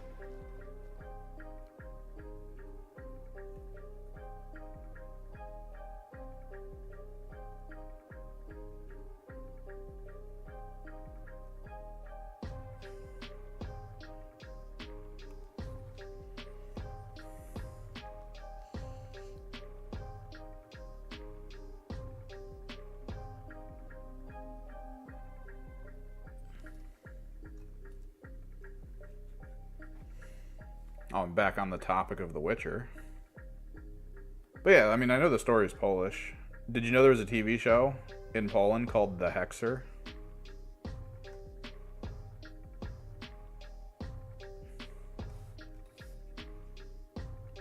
I managed to get my hands on some of the episodes before I played the second game.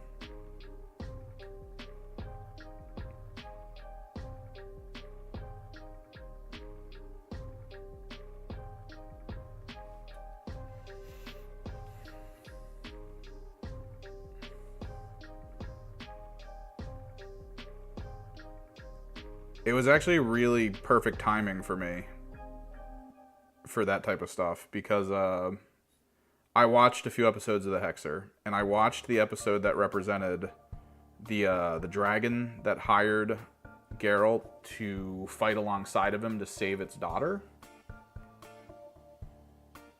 And I was like, that's kind of a cool episode. It was later done in the Cavill series. They basically redid that episode in the Cavill series. In the second game, if you go the non-human route, that's who you save. The leader of that side is the daughter of the dragon. And, like, it wouldn't have been as cool to have that moment if it was just, like, in general, you just playing through the game and being like, oh, whatever. Cool, she's a dragon. That's awesome. But no, it's like, oh, this is actually key and core to the story. That's interesting. Since most of the games are just what happens after the book series. Since the book series kind of ended with him, you know, going off and doing his own shebang as a wraith, basically. And then this was like the, oh, he comes back, and now you get to see the world post the books. Let's try and get some Sigvald Burgundy down on this before doing the corrective golds.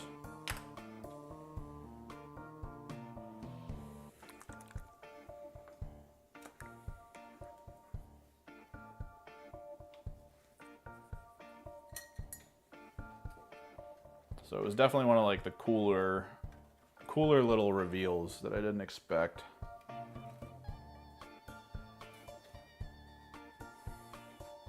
Yeah, so we really have no idea what's going on with the codexes now, do we?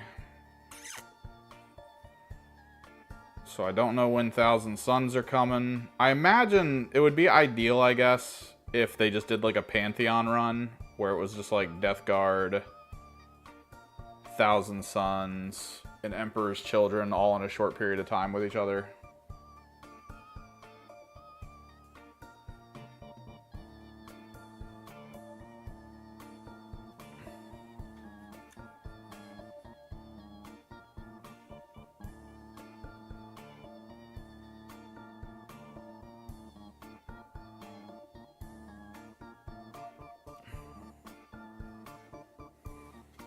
Friggin' World Eaters, just all of it.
Because I thought the pacing was supposed to be that we would get like at least one codex almost every other month or something, or every month.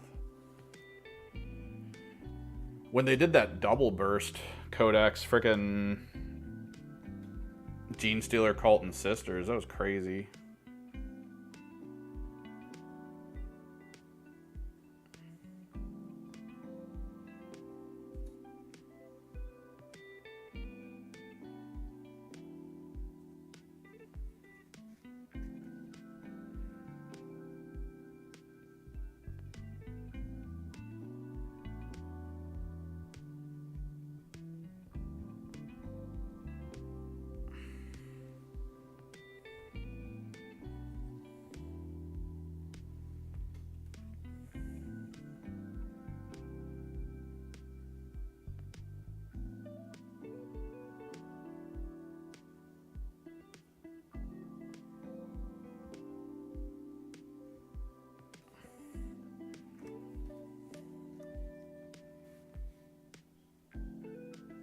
Do you think they'll announce a... Oh wait, are Blood Angels gonna come out at the same time as Imperial Agents?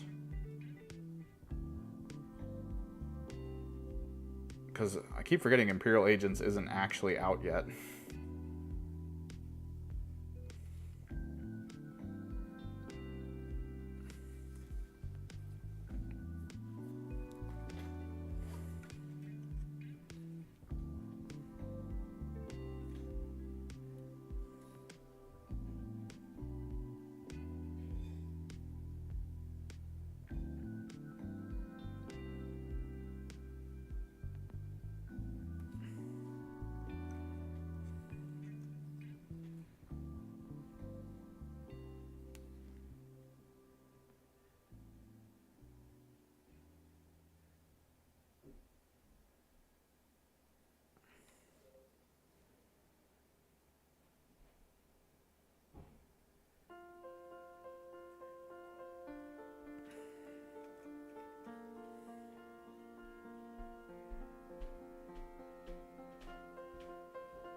They haven't put out any new combat patrols in a while.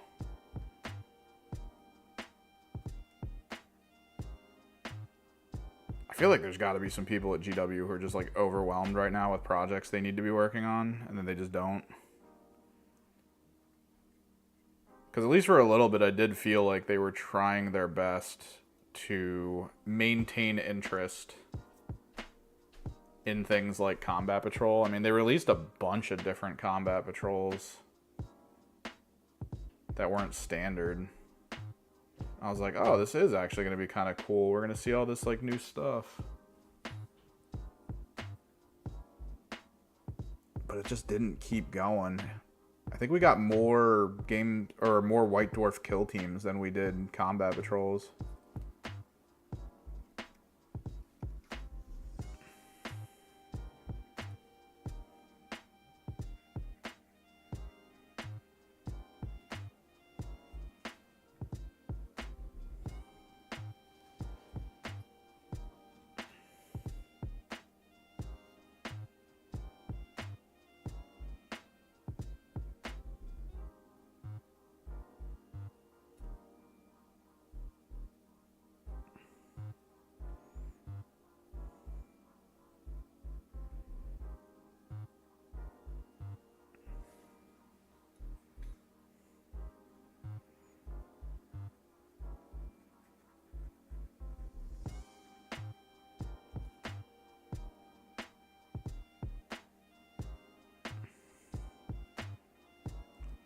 Maybe they're just waiting for codex releases at this point.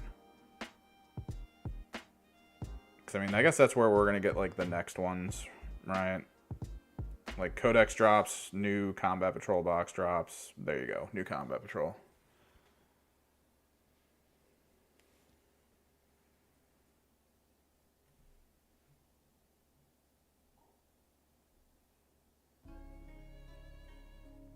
If I was planning on using Jackals in any of my Gene Stealer cult builds, I probably would have bought that combat patrol, but I don't want to use Jackals. I know they're good. I just don't want to use them. Hashtag aberrant life. Aberrant pure strains, baby.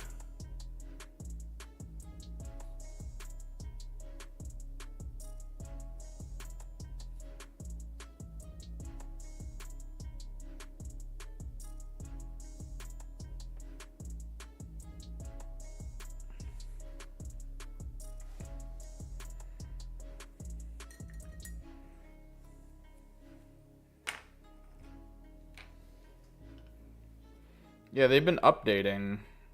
They've updated the old combat patrols on their website. Seemed to be the goal. Like, the codexes come with a new one, basically.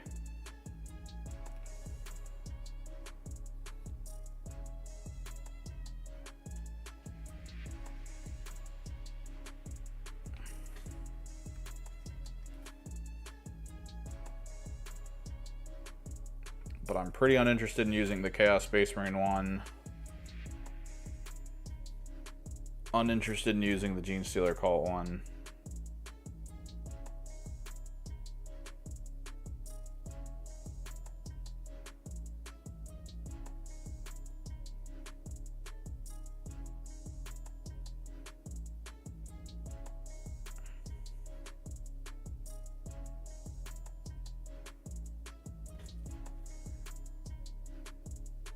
Yeah, Jackals are good. The alpha as well with them is really, really good. They're they're guaranteed mortals almost, I think, right? Like, you're basically just picking things that you're near and just rolling dice for mortals. That's a very powerful ability. Is to just be like, let me toss some mortals on that thing over there real quick. I don't even need to roll to, you know, shoot you. I'm just gonna see if I get the mortals. And then we'll see what happens afterwards. It's just, it's such a good thing to be able to do.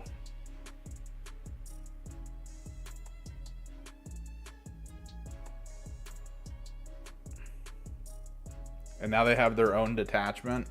I actually thought one of my local players who wants to play Genestealer Cult as well was going to go the Jackal Detachment. Genuinely thought he was going to do that.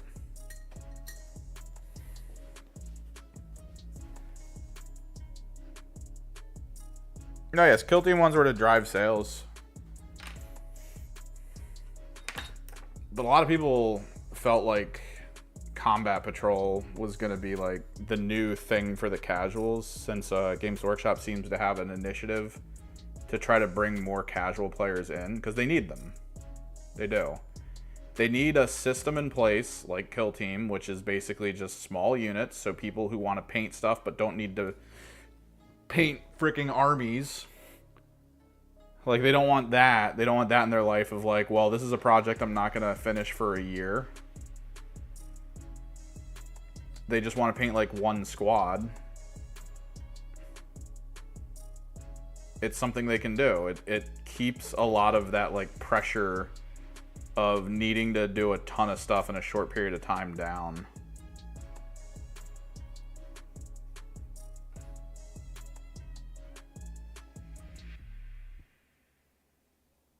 Speaking of which, I do need to take home one of my shifter paints. I need to manually paint shifter onto my my screamers.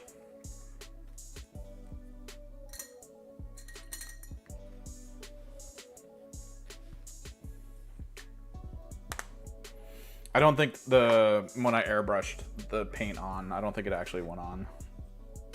So we actually got to work on that. Where's my Black Legion?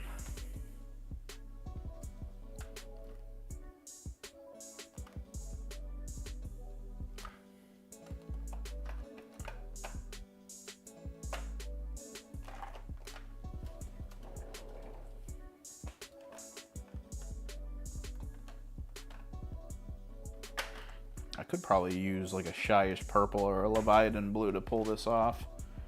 But I think I used Black Legion on the other ones, so I don't really want to... let me verify this. Because if I go back there and they're red...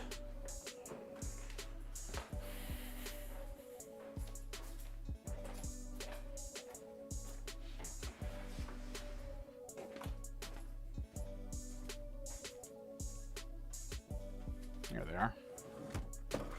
No, they're black. We did black. I think I almost universaled the black. It looks like at the very least on the tails, I did full black. Ooh, I actually did red on the gaskets on one of them. I didn't do it on both.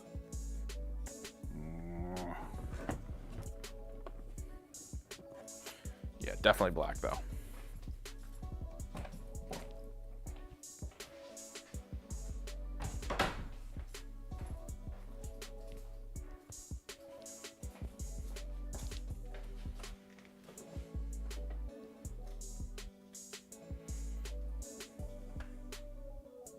There it is.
They kind of had something with Combat Patrol, though. Because if they kept releasing new ones over time, like not even in box, right? Like maybe use something that comes in the other combat patrol, like one thing, and then adjust it with a bunch of new units you'd have to buy separately. Well, you as the player can play your original combat patrol, it's fine. But maybe you're like, oh, I'm done painting. I don't mind getting back into painting. Maybe painting something else up. Let me go grab these boxes, and we can work on those.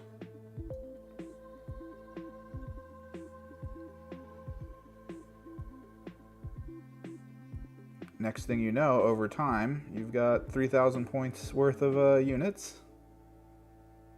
And if you want, you can play the full game. You've been practicing so much.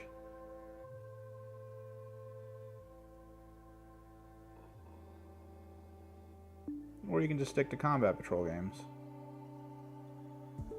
You've got all the stuff for it.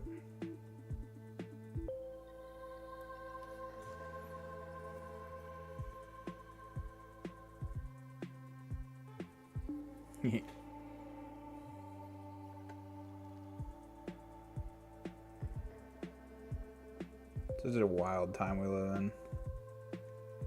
Negotiating your hours.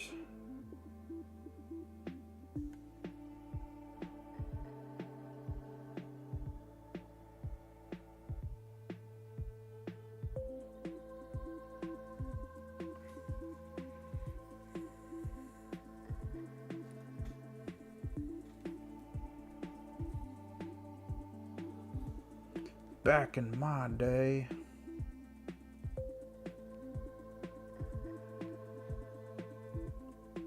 we worked 10 hours more than weeks had hours in them.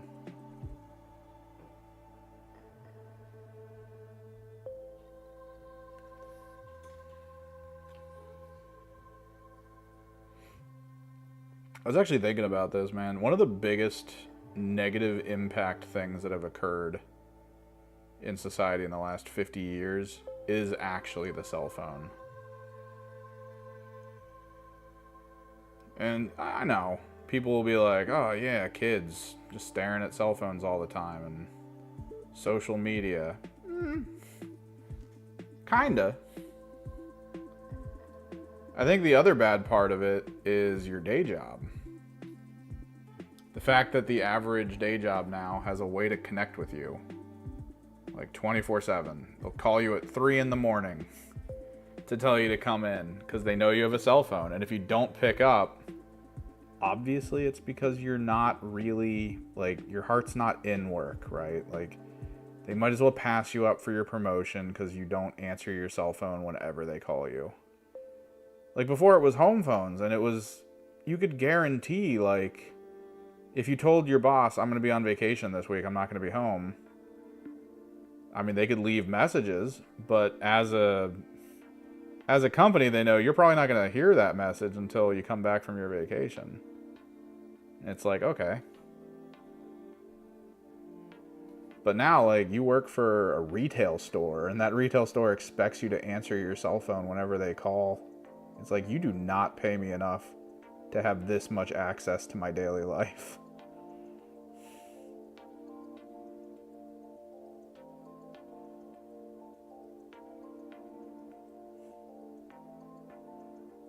Like, I would tell my store, it was the wildest thing back in the day when I worked for frickin' Marshalls and Home Goods. I would tell them, like, I'm gonna be out of state these days. I'm gonna be at a convention. Frickin', I'll be in the middle of the convention and my phone will ring.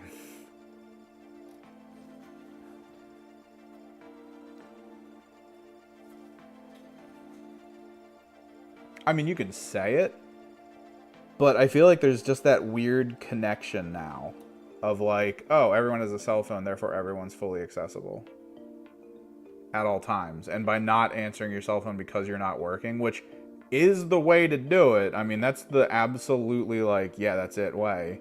It's also you being like, hey, if you find a replacement for me, definitely find who will answer their phone at all times. You just, go with them instead.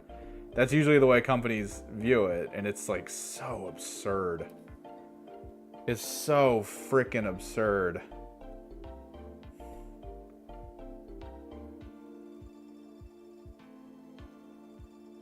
That should just not be the case.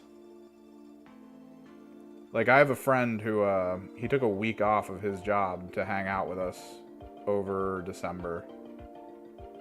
And while he was hanging out with us, I think he answered his phone every day for like 4 hours. Like 2 to 4 hours, just split up among multiple calls. He'd have to answer his phone. And be like, you guys know I'm not working, right? And they'd be like, yeah, but you know, you have a cell phone, so answer our questions. It's just like, Jesus Christ, all right.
So these tails are a little different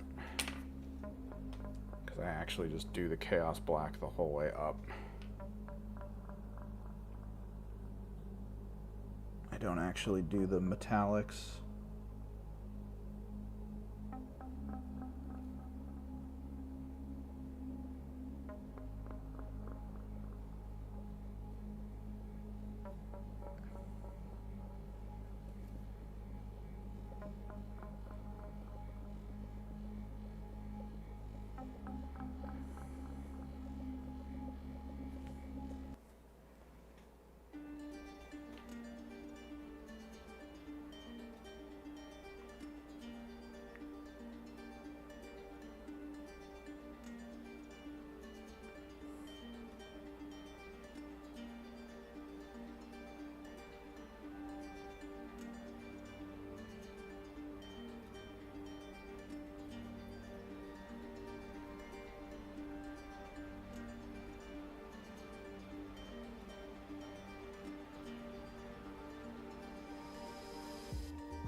fix up the wire tips in a minute. Just want to make sure I get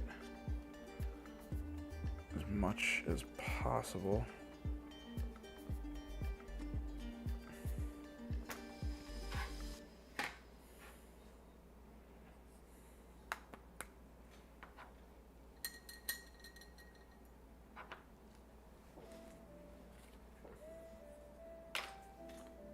So just realized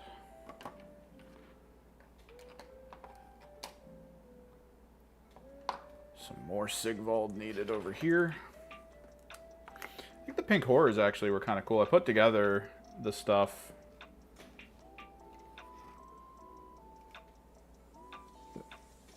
They're pretty easy to put together. They're sort of very uniform too. There's really not a lot you can change about them outside of their arms, which that's kind of cool that their arms are sort of like universal.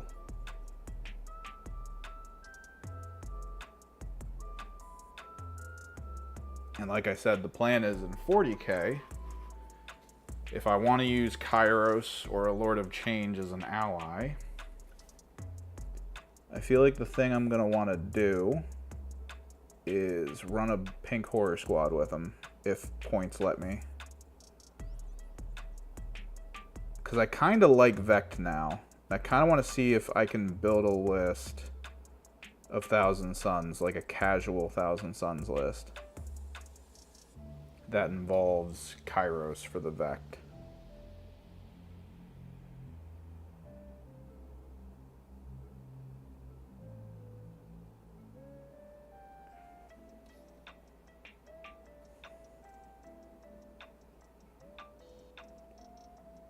Because the idea of deep striking Kairos in, like, real close to where the enemies are, and to just be annoying, I think could be really good.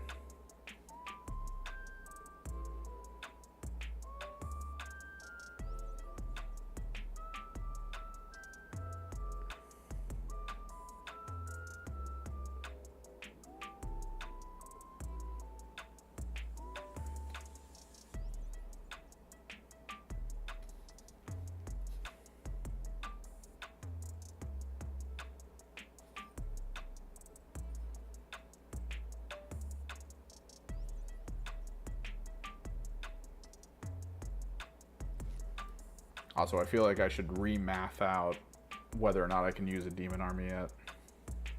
Pink horrors, 2 squads blues, full squad screamers, full squad flamers, exalted flamer, changeling, Kairos, Lord of Change. In AOS, I feel like that's basically all you need for a demon-specific Disciples of Tzeentch army. But I actually do think in 40k, if I was going to go Tzeentch specific, I would need probably one more Lord of Change.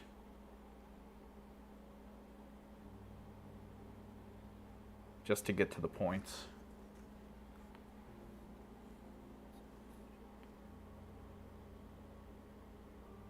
And even then it kind of sucks, because I would put the pink horrors on the table, and you can't split pink horrors if you don't have any blue horrors to split them into. They need to reassess the blue and pink horrors. I think the way that AOS does it is actually a lot better. Pink horrors, when you roll to split, can either do a mortal wound to the target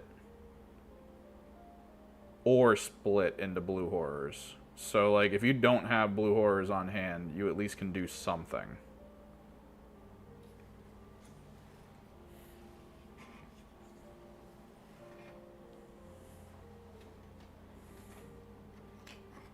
So you don't feel completely left out.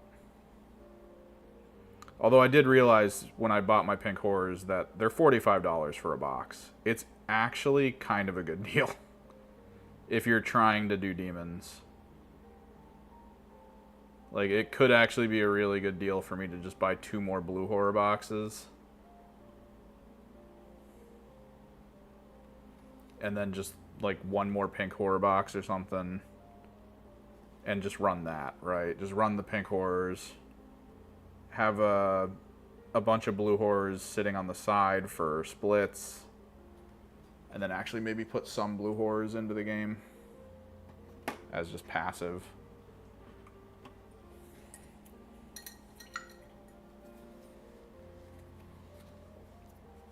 I think that could be really good.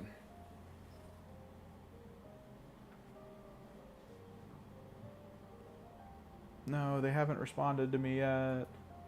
I'm hoping before I leave they respond, because if they're like, I need that Lumineth, I can just head back there on the way home and grab it.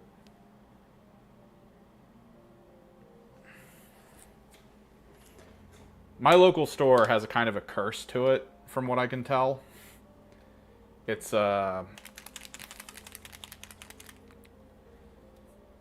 whenever there's something in the store that I'm not quite sure that I need, the moment I go, oh yeah, I actually do need that, is the moment someone finally buys it. That store had Morghasts as a purchasable unit in it for years.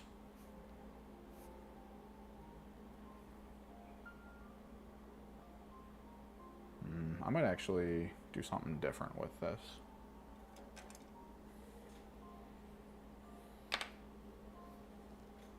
It just had Morghasts. Those are really just kind of basic models. Not a lot of people really wanted them. And then the day I realized, oh, they're about the same size as a Demon Prince, I can kind of do a triple Demon Prince list where I have like my core Demon Prince in the middle, and then I have these interesting looking like multi-segmented skeleton versions off to the side. And I had, oh no, they were the Barghists. It's the winged ones. So I was like, oh, this would be great. This will work. This will be fantastic. And then I went back there, and they just didn't have it on the shelf. I was like, oh, did someone pick them up? And they were like, oh yeah, someone picked them up yesterday. I was like, god damn, dude. What is this?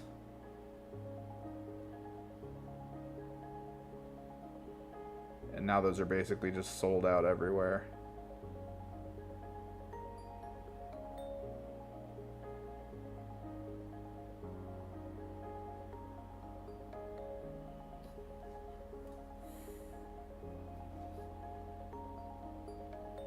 You do get some good stuff out of that store, though. They had an Achilles Ridge Runner sitting on their shelf for so long that the price tag on it was from like a half decade ago. So it was, I think, $15 cheaper flat out than what more current Achilles Ridge Runner was. So you get some cool stuff. There's some benefits to that store's randomness.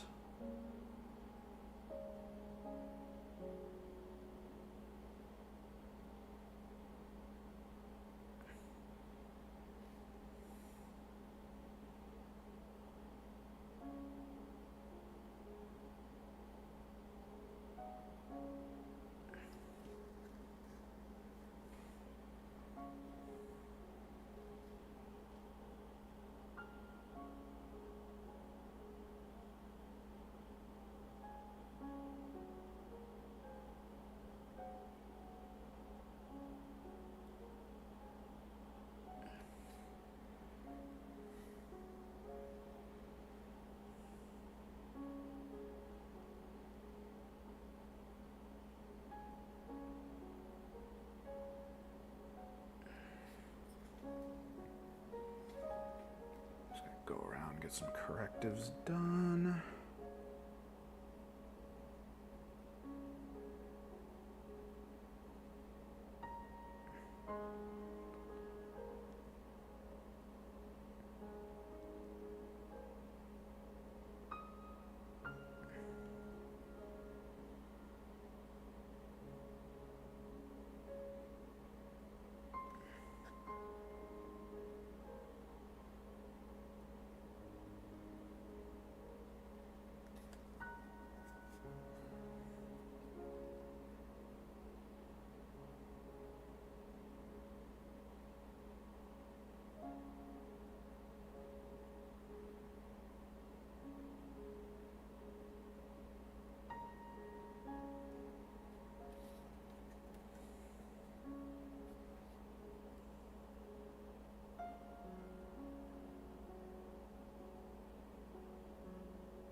So much corrective gold.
I need to go get a beverage. I'm freaking hungry.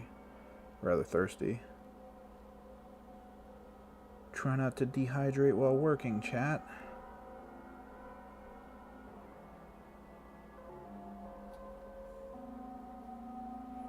We definitely gotta do the front foot gauntlets.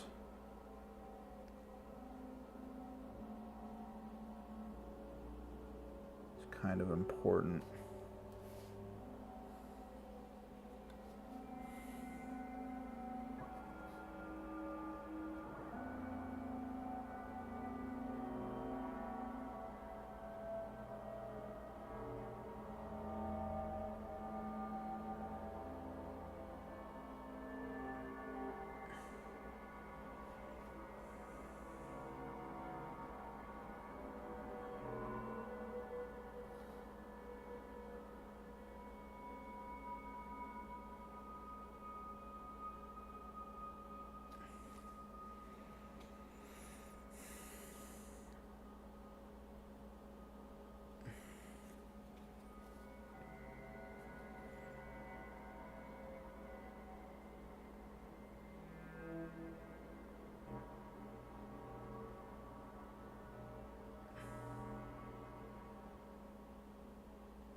correcting golds. We need to get a little bit more silver going, I think.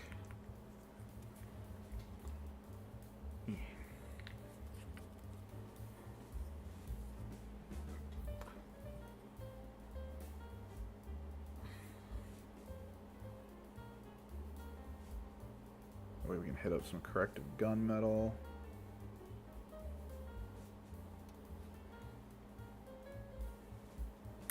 Ooh. I'm pretty sure this head wants to come out, yeah. I'm gonna need to reglue it. I think I tried to Tamiya it in, which, huge mistake. Every time I use Tamiya, there's always that moment of just like, how's this gonna backfire? And then it does.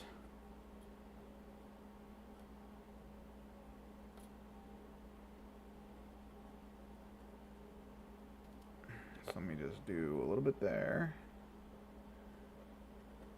A little bit there. Gooey.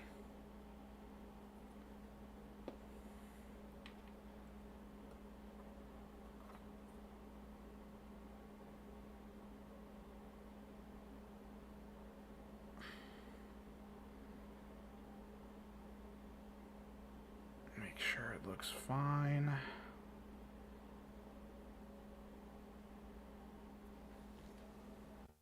Yeah, we gooch. It's just the better glow. Like 9 times out of 10, it's just the better glow. I don't know. Tamiya, I like what Tamiya does at times, but the sheer amount of times it has also massively disappointed me in the results. Ugh.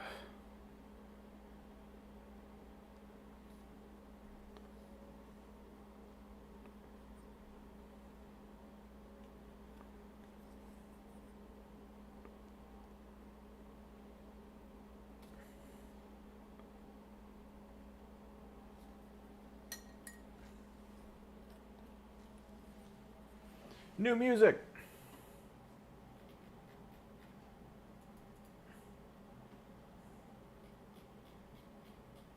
Oh God, it's almost 3 o'clock.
we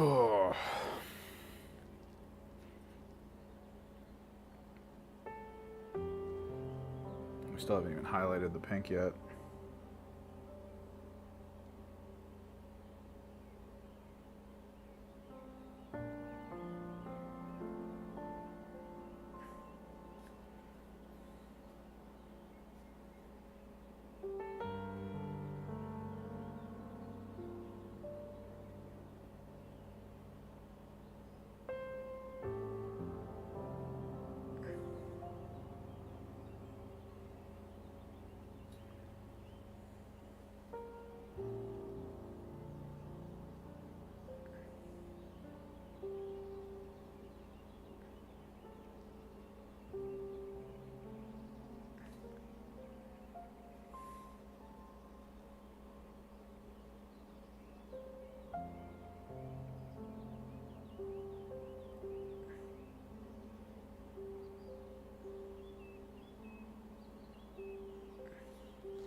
I feel like that might be a holdover from something.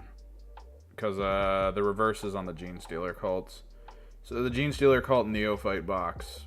It used to be that in a 10-man squad you could have 2 heavies, 2 mediums. And then when you go to 20, I think you can actually up it to 4 and 4, or it's just you maintain the 10 or the 2 and 2. You just have more wounds for it, basically, was like the idea. And a lot of people built their neophytes in a way where you'd have just like maximum heavy weapons, right?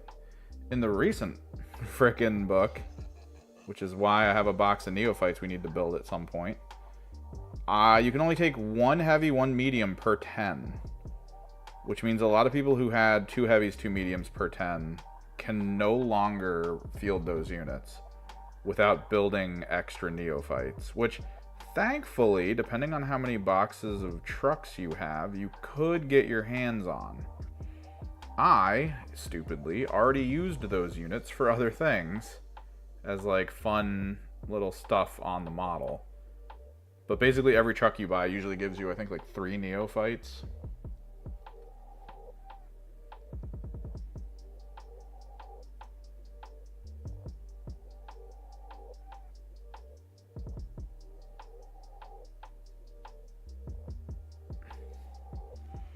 But yeah, I had to condense 2 of my neophyte squads to 1 just so I could run a 10-man squad.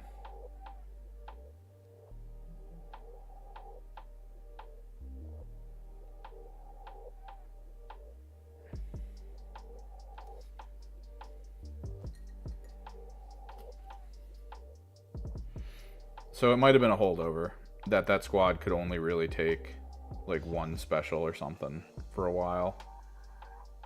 And they just haven't updated the box to match whatever's happening now.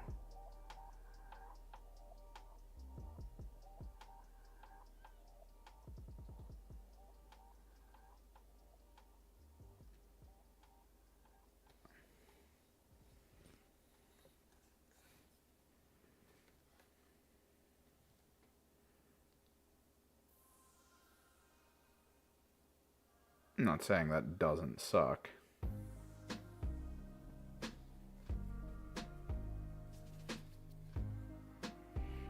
But that's probably part of like the Games Workshop disconnect.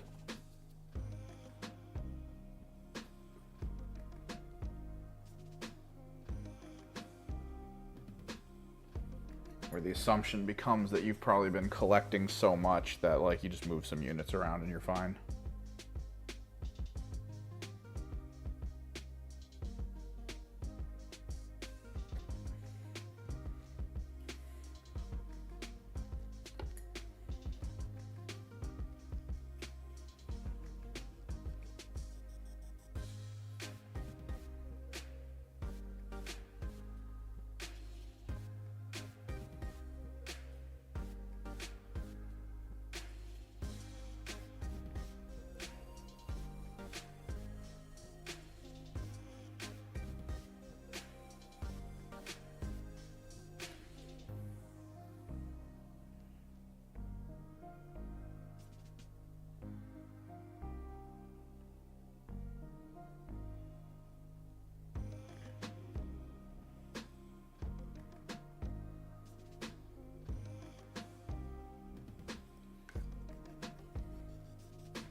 very least, if we can get the correctives on this guy, I can put the basing material on. I think he's the only one outside of the little guys that need to be based.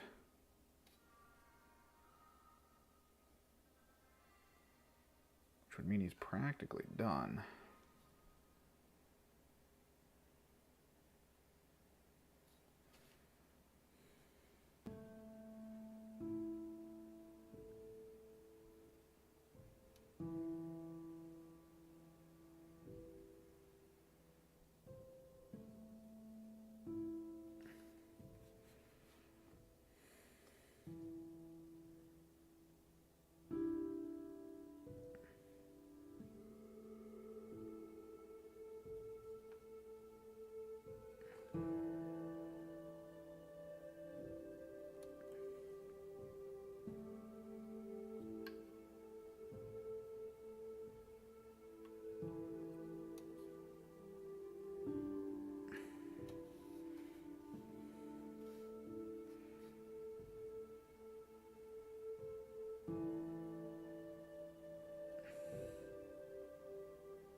Is there a way to magnetize? I mean, you said it's that you can have multiples in a squad though, so magnetization is not the problem. It's just not having enough base units to gain the benefits you want. Which that does suck.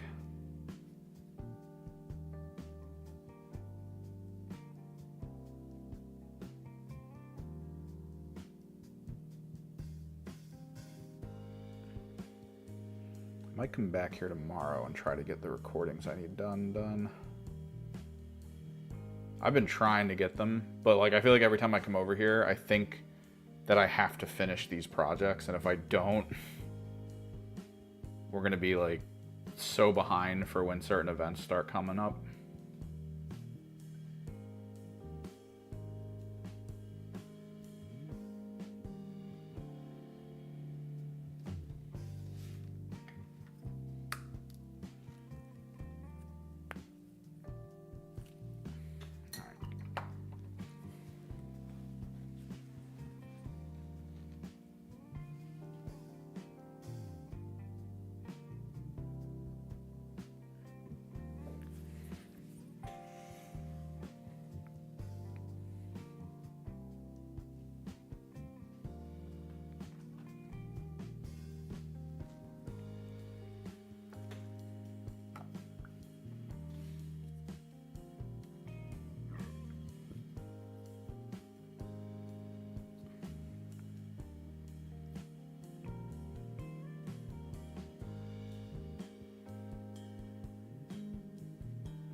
Now, is it the issue of a strike squad maybe runs off the same box as another squad that doesn't get multiple special weapons?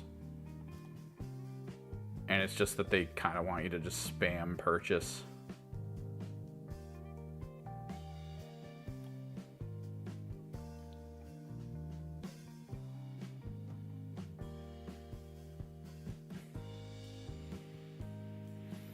Like I'd have to look at it for sprues. My buddy almost went back into Grey Knights, but then he was like, not really for me. He decided that his aggressive forward momentum army would be a frickin'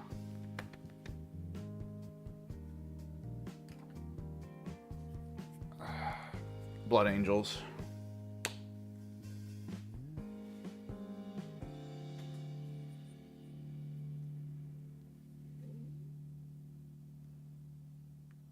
Get the black on this.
Yeah, I'd have to look up all the specifics myself, because I'm just not knowledgeable enough offhand of Grey Knights, even though Grey Knights are like cool.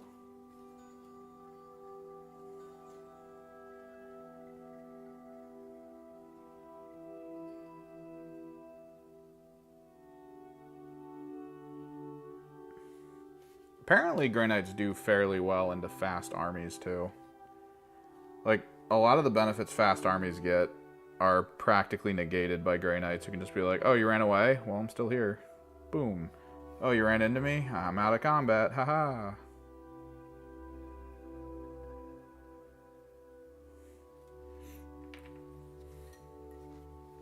They're apparently super obnoxious to fight for speed armies.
Let's get a little bit of highlight work done. I was kind of hoping to have more done, but it is good that we got the Rhino to about where it is, because there's only a couple more things we need to do with it. The Predator's done. The other Rhino components from the Predator don't need to be painted right now, because we're just going to use it as a Predator. There's no reason to roll it into a Rhino. So it's down to, I'm going to put the basing on here. Next time we stream, we just finish details on the other Rhino, and 3 Warpsmiths and Soulforged is done. I was actually worried that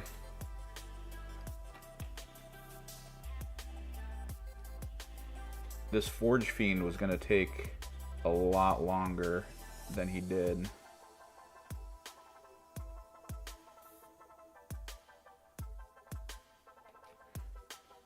He definitely could have taken a lot less time had I realized the benefit of assembly painting on him. I think I assembly painted one of my Forge Fiends, and it like worked really well. I must have just completely forgot.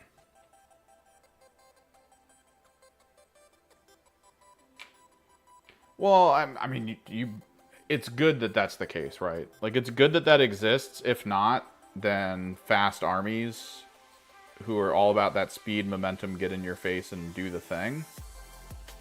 If they can't be challenged in a local meta situation, then, I mean, there's no check and balance to the endgame scores, right?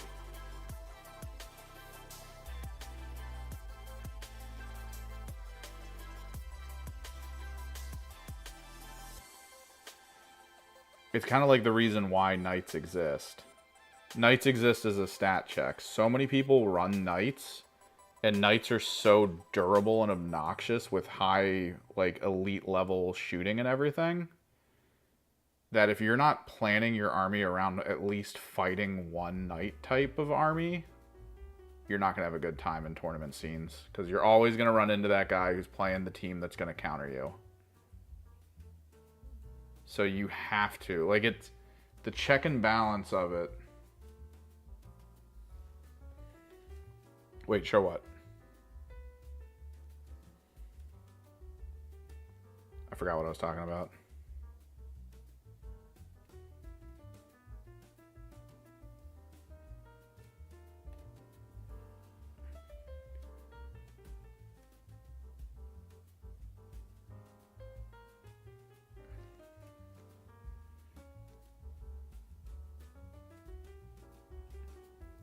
What do you wish to see?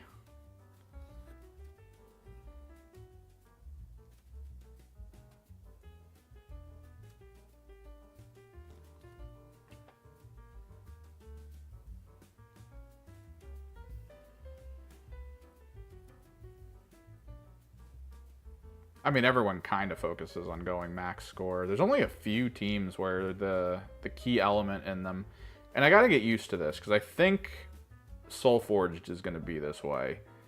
The idea of Soulforged is to prevent you from getting max score while simultaneously scoring okay. Oh, the Forge Fiends? Yeah, I can go grab one in a second here. The Forge Fiend is just this with plasma cannons.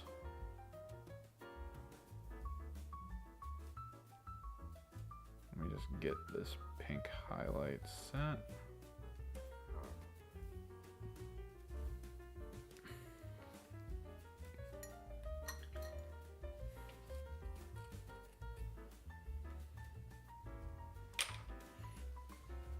Well, your situation might not be to kill a knight army, but could you stall a knight army?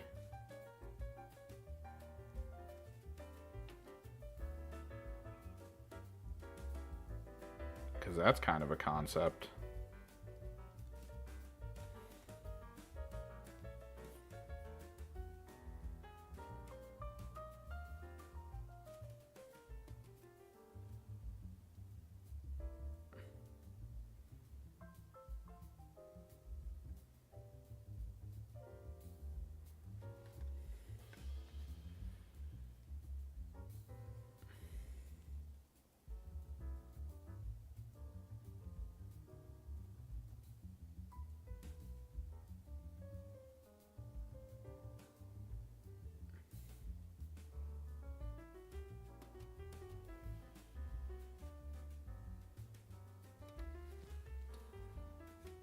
Yeah, this is a Mauler, and the Forge has its front arms removed, has a second pair of hind legs put in,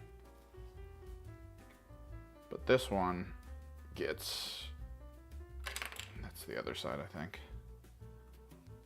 Yeah, this one gets these bad boys.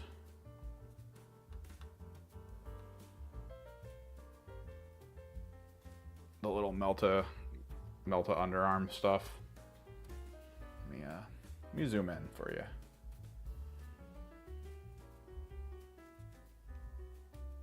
Enhance.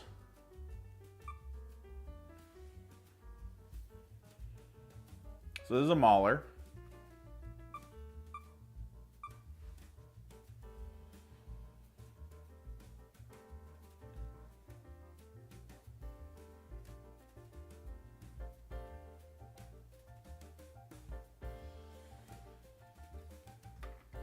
Which I'm going to try to put the basing material on next, and then we'll call it for the day. Pull that off my pant leg. Forge Fiends. The Mauler Fiend's ranged brother.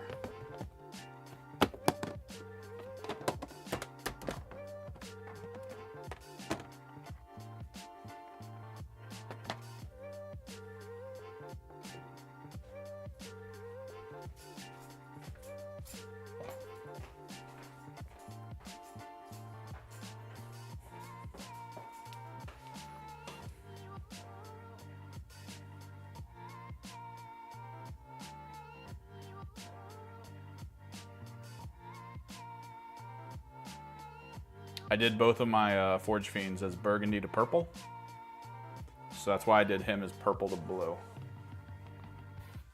That way there's like a second way to differentiate them.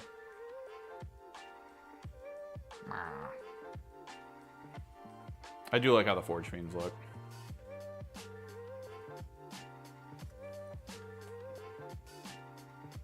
But yeah, then you got the Mauler. And we used a lot of the parts for the Defiler from the extra Forge Fiend and Mauler Fiend parts, like the heads, stuff like that.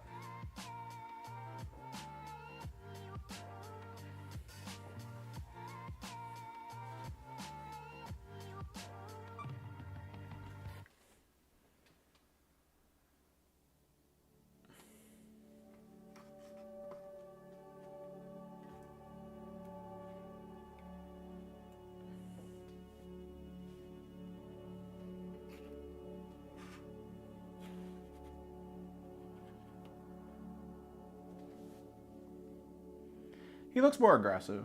It's always good. These are incredibly powerful, though. The Forge Fiends are very powerful. The Mauler Fiends are great. They actually technically have a better damage output potential than a Forge Fiend, but only in close range, because the Mauler Fiend's melee attacks are basically just las cannons, like multi-shot las cannons.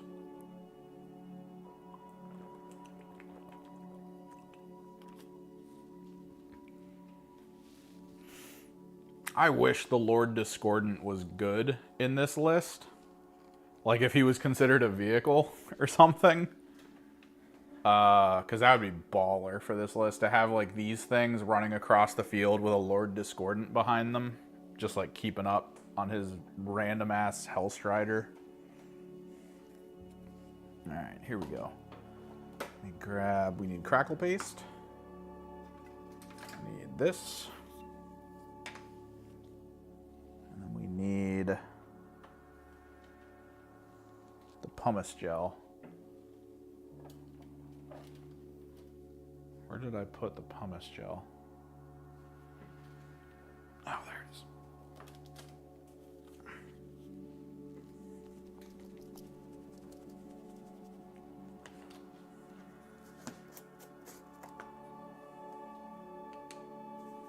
But yeah, these are the bread and butter. Technically the Defilers are more bread and butter for the the Soulforged list.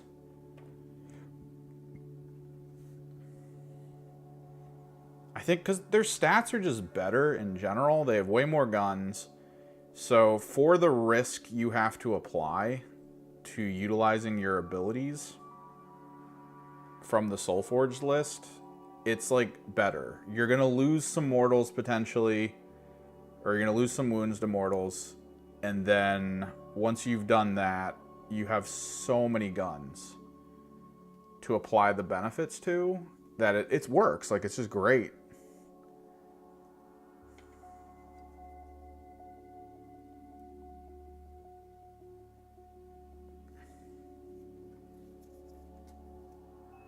Yep, I'm probably going to bail in a second, too. Have a good day, though. I have to grab some stuff before I bail, though.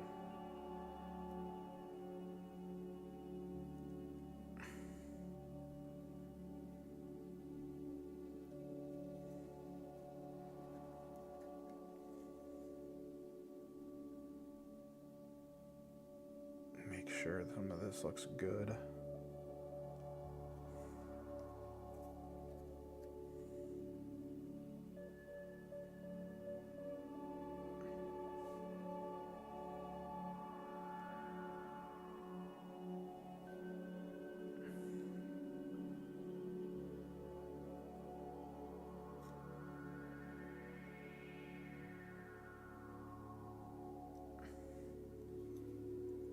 That'll be the crackle paste.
I was genuinely kind of hoping I'd get a message by now about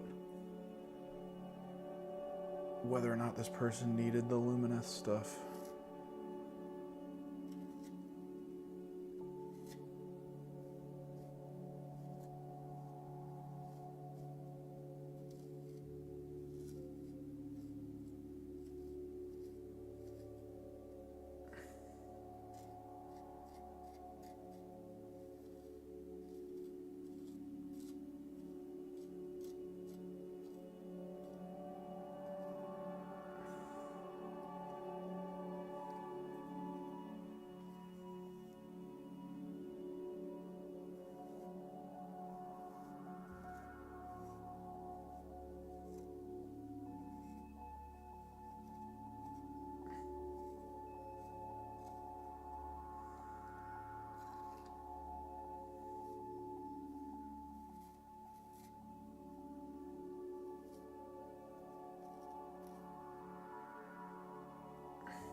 actually going to be very happy about this.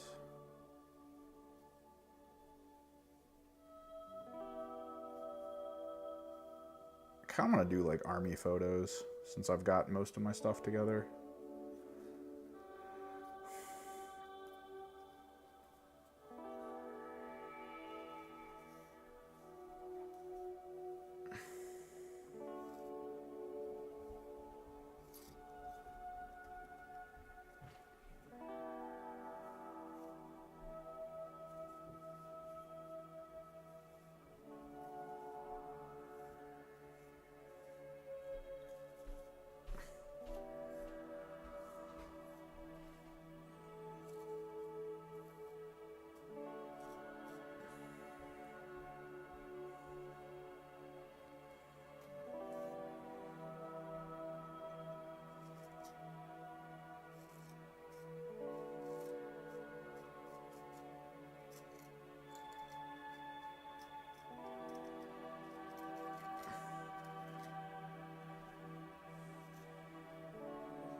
All right, now this needs to dry.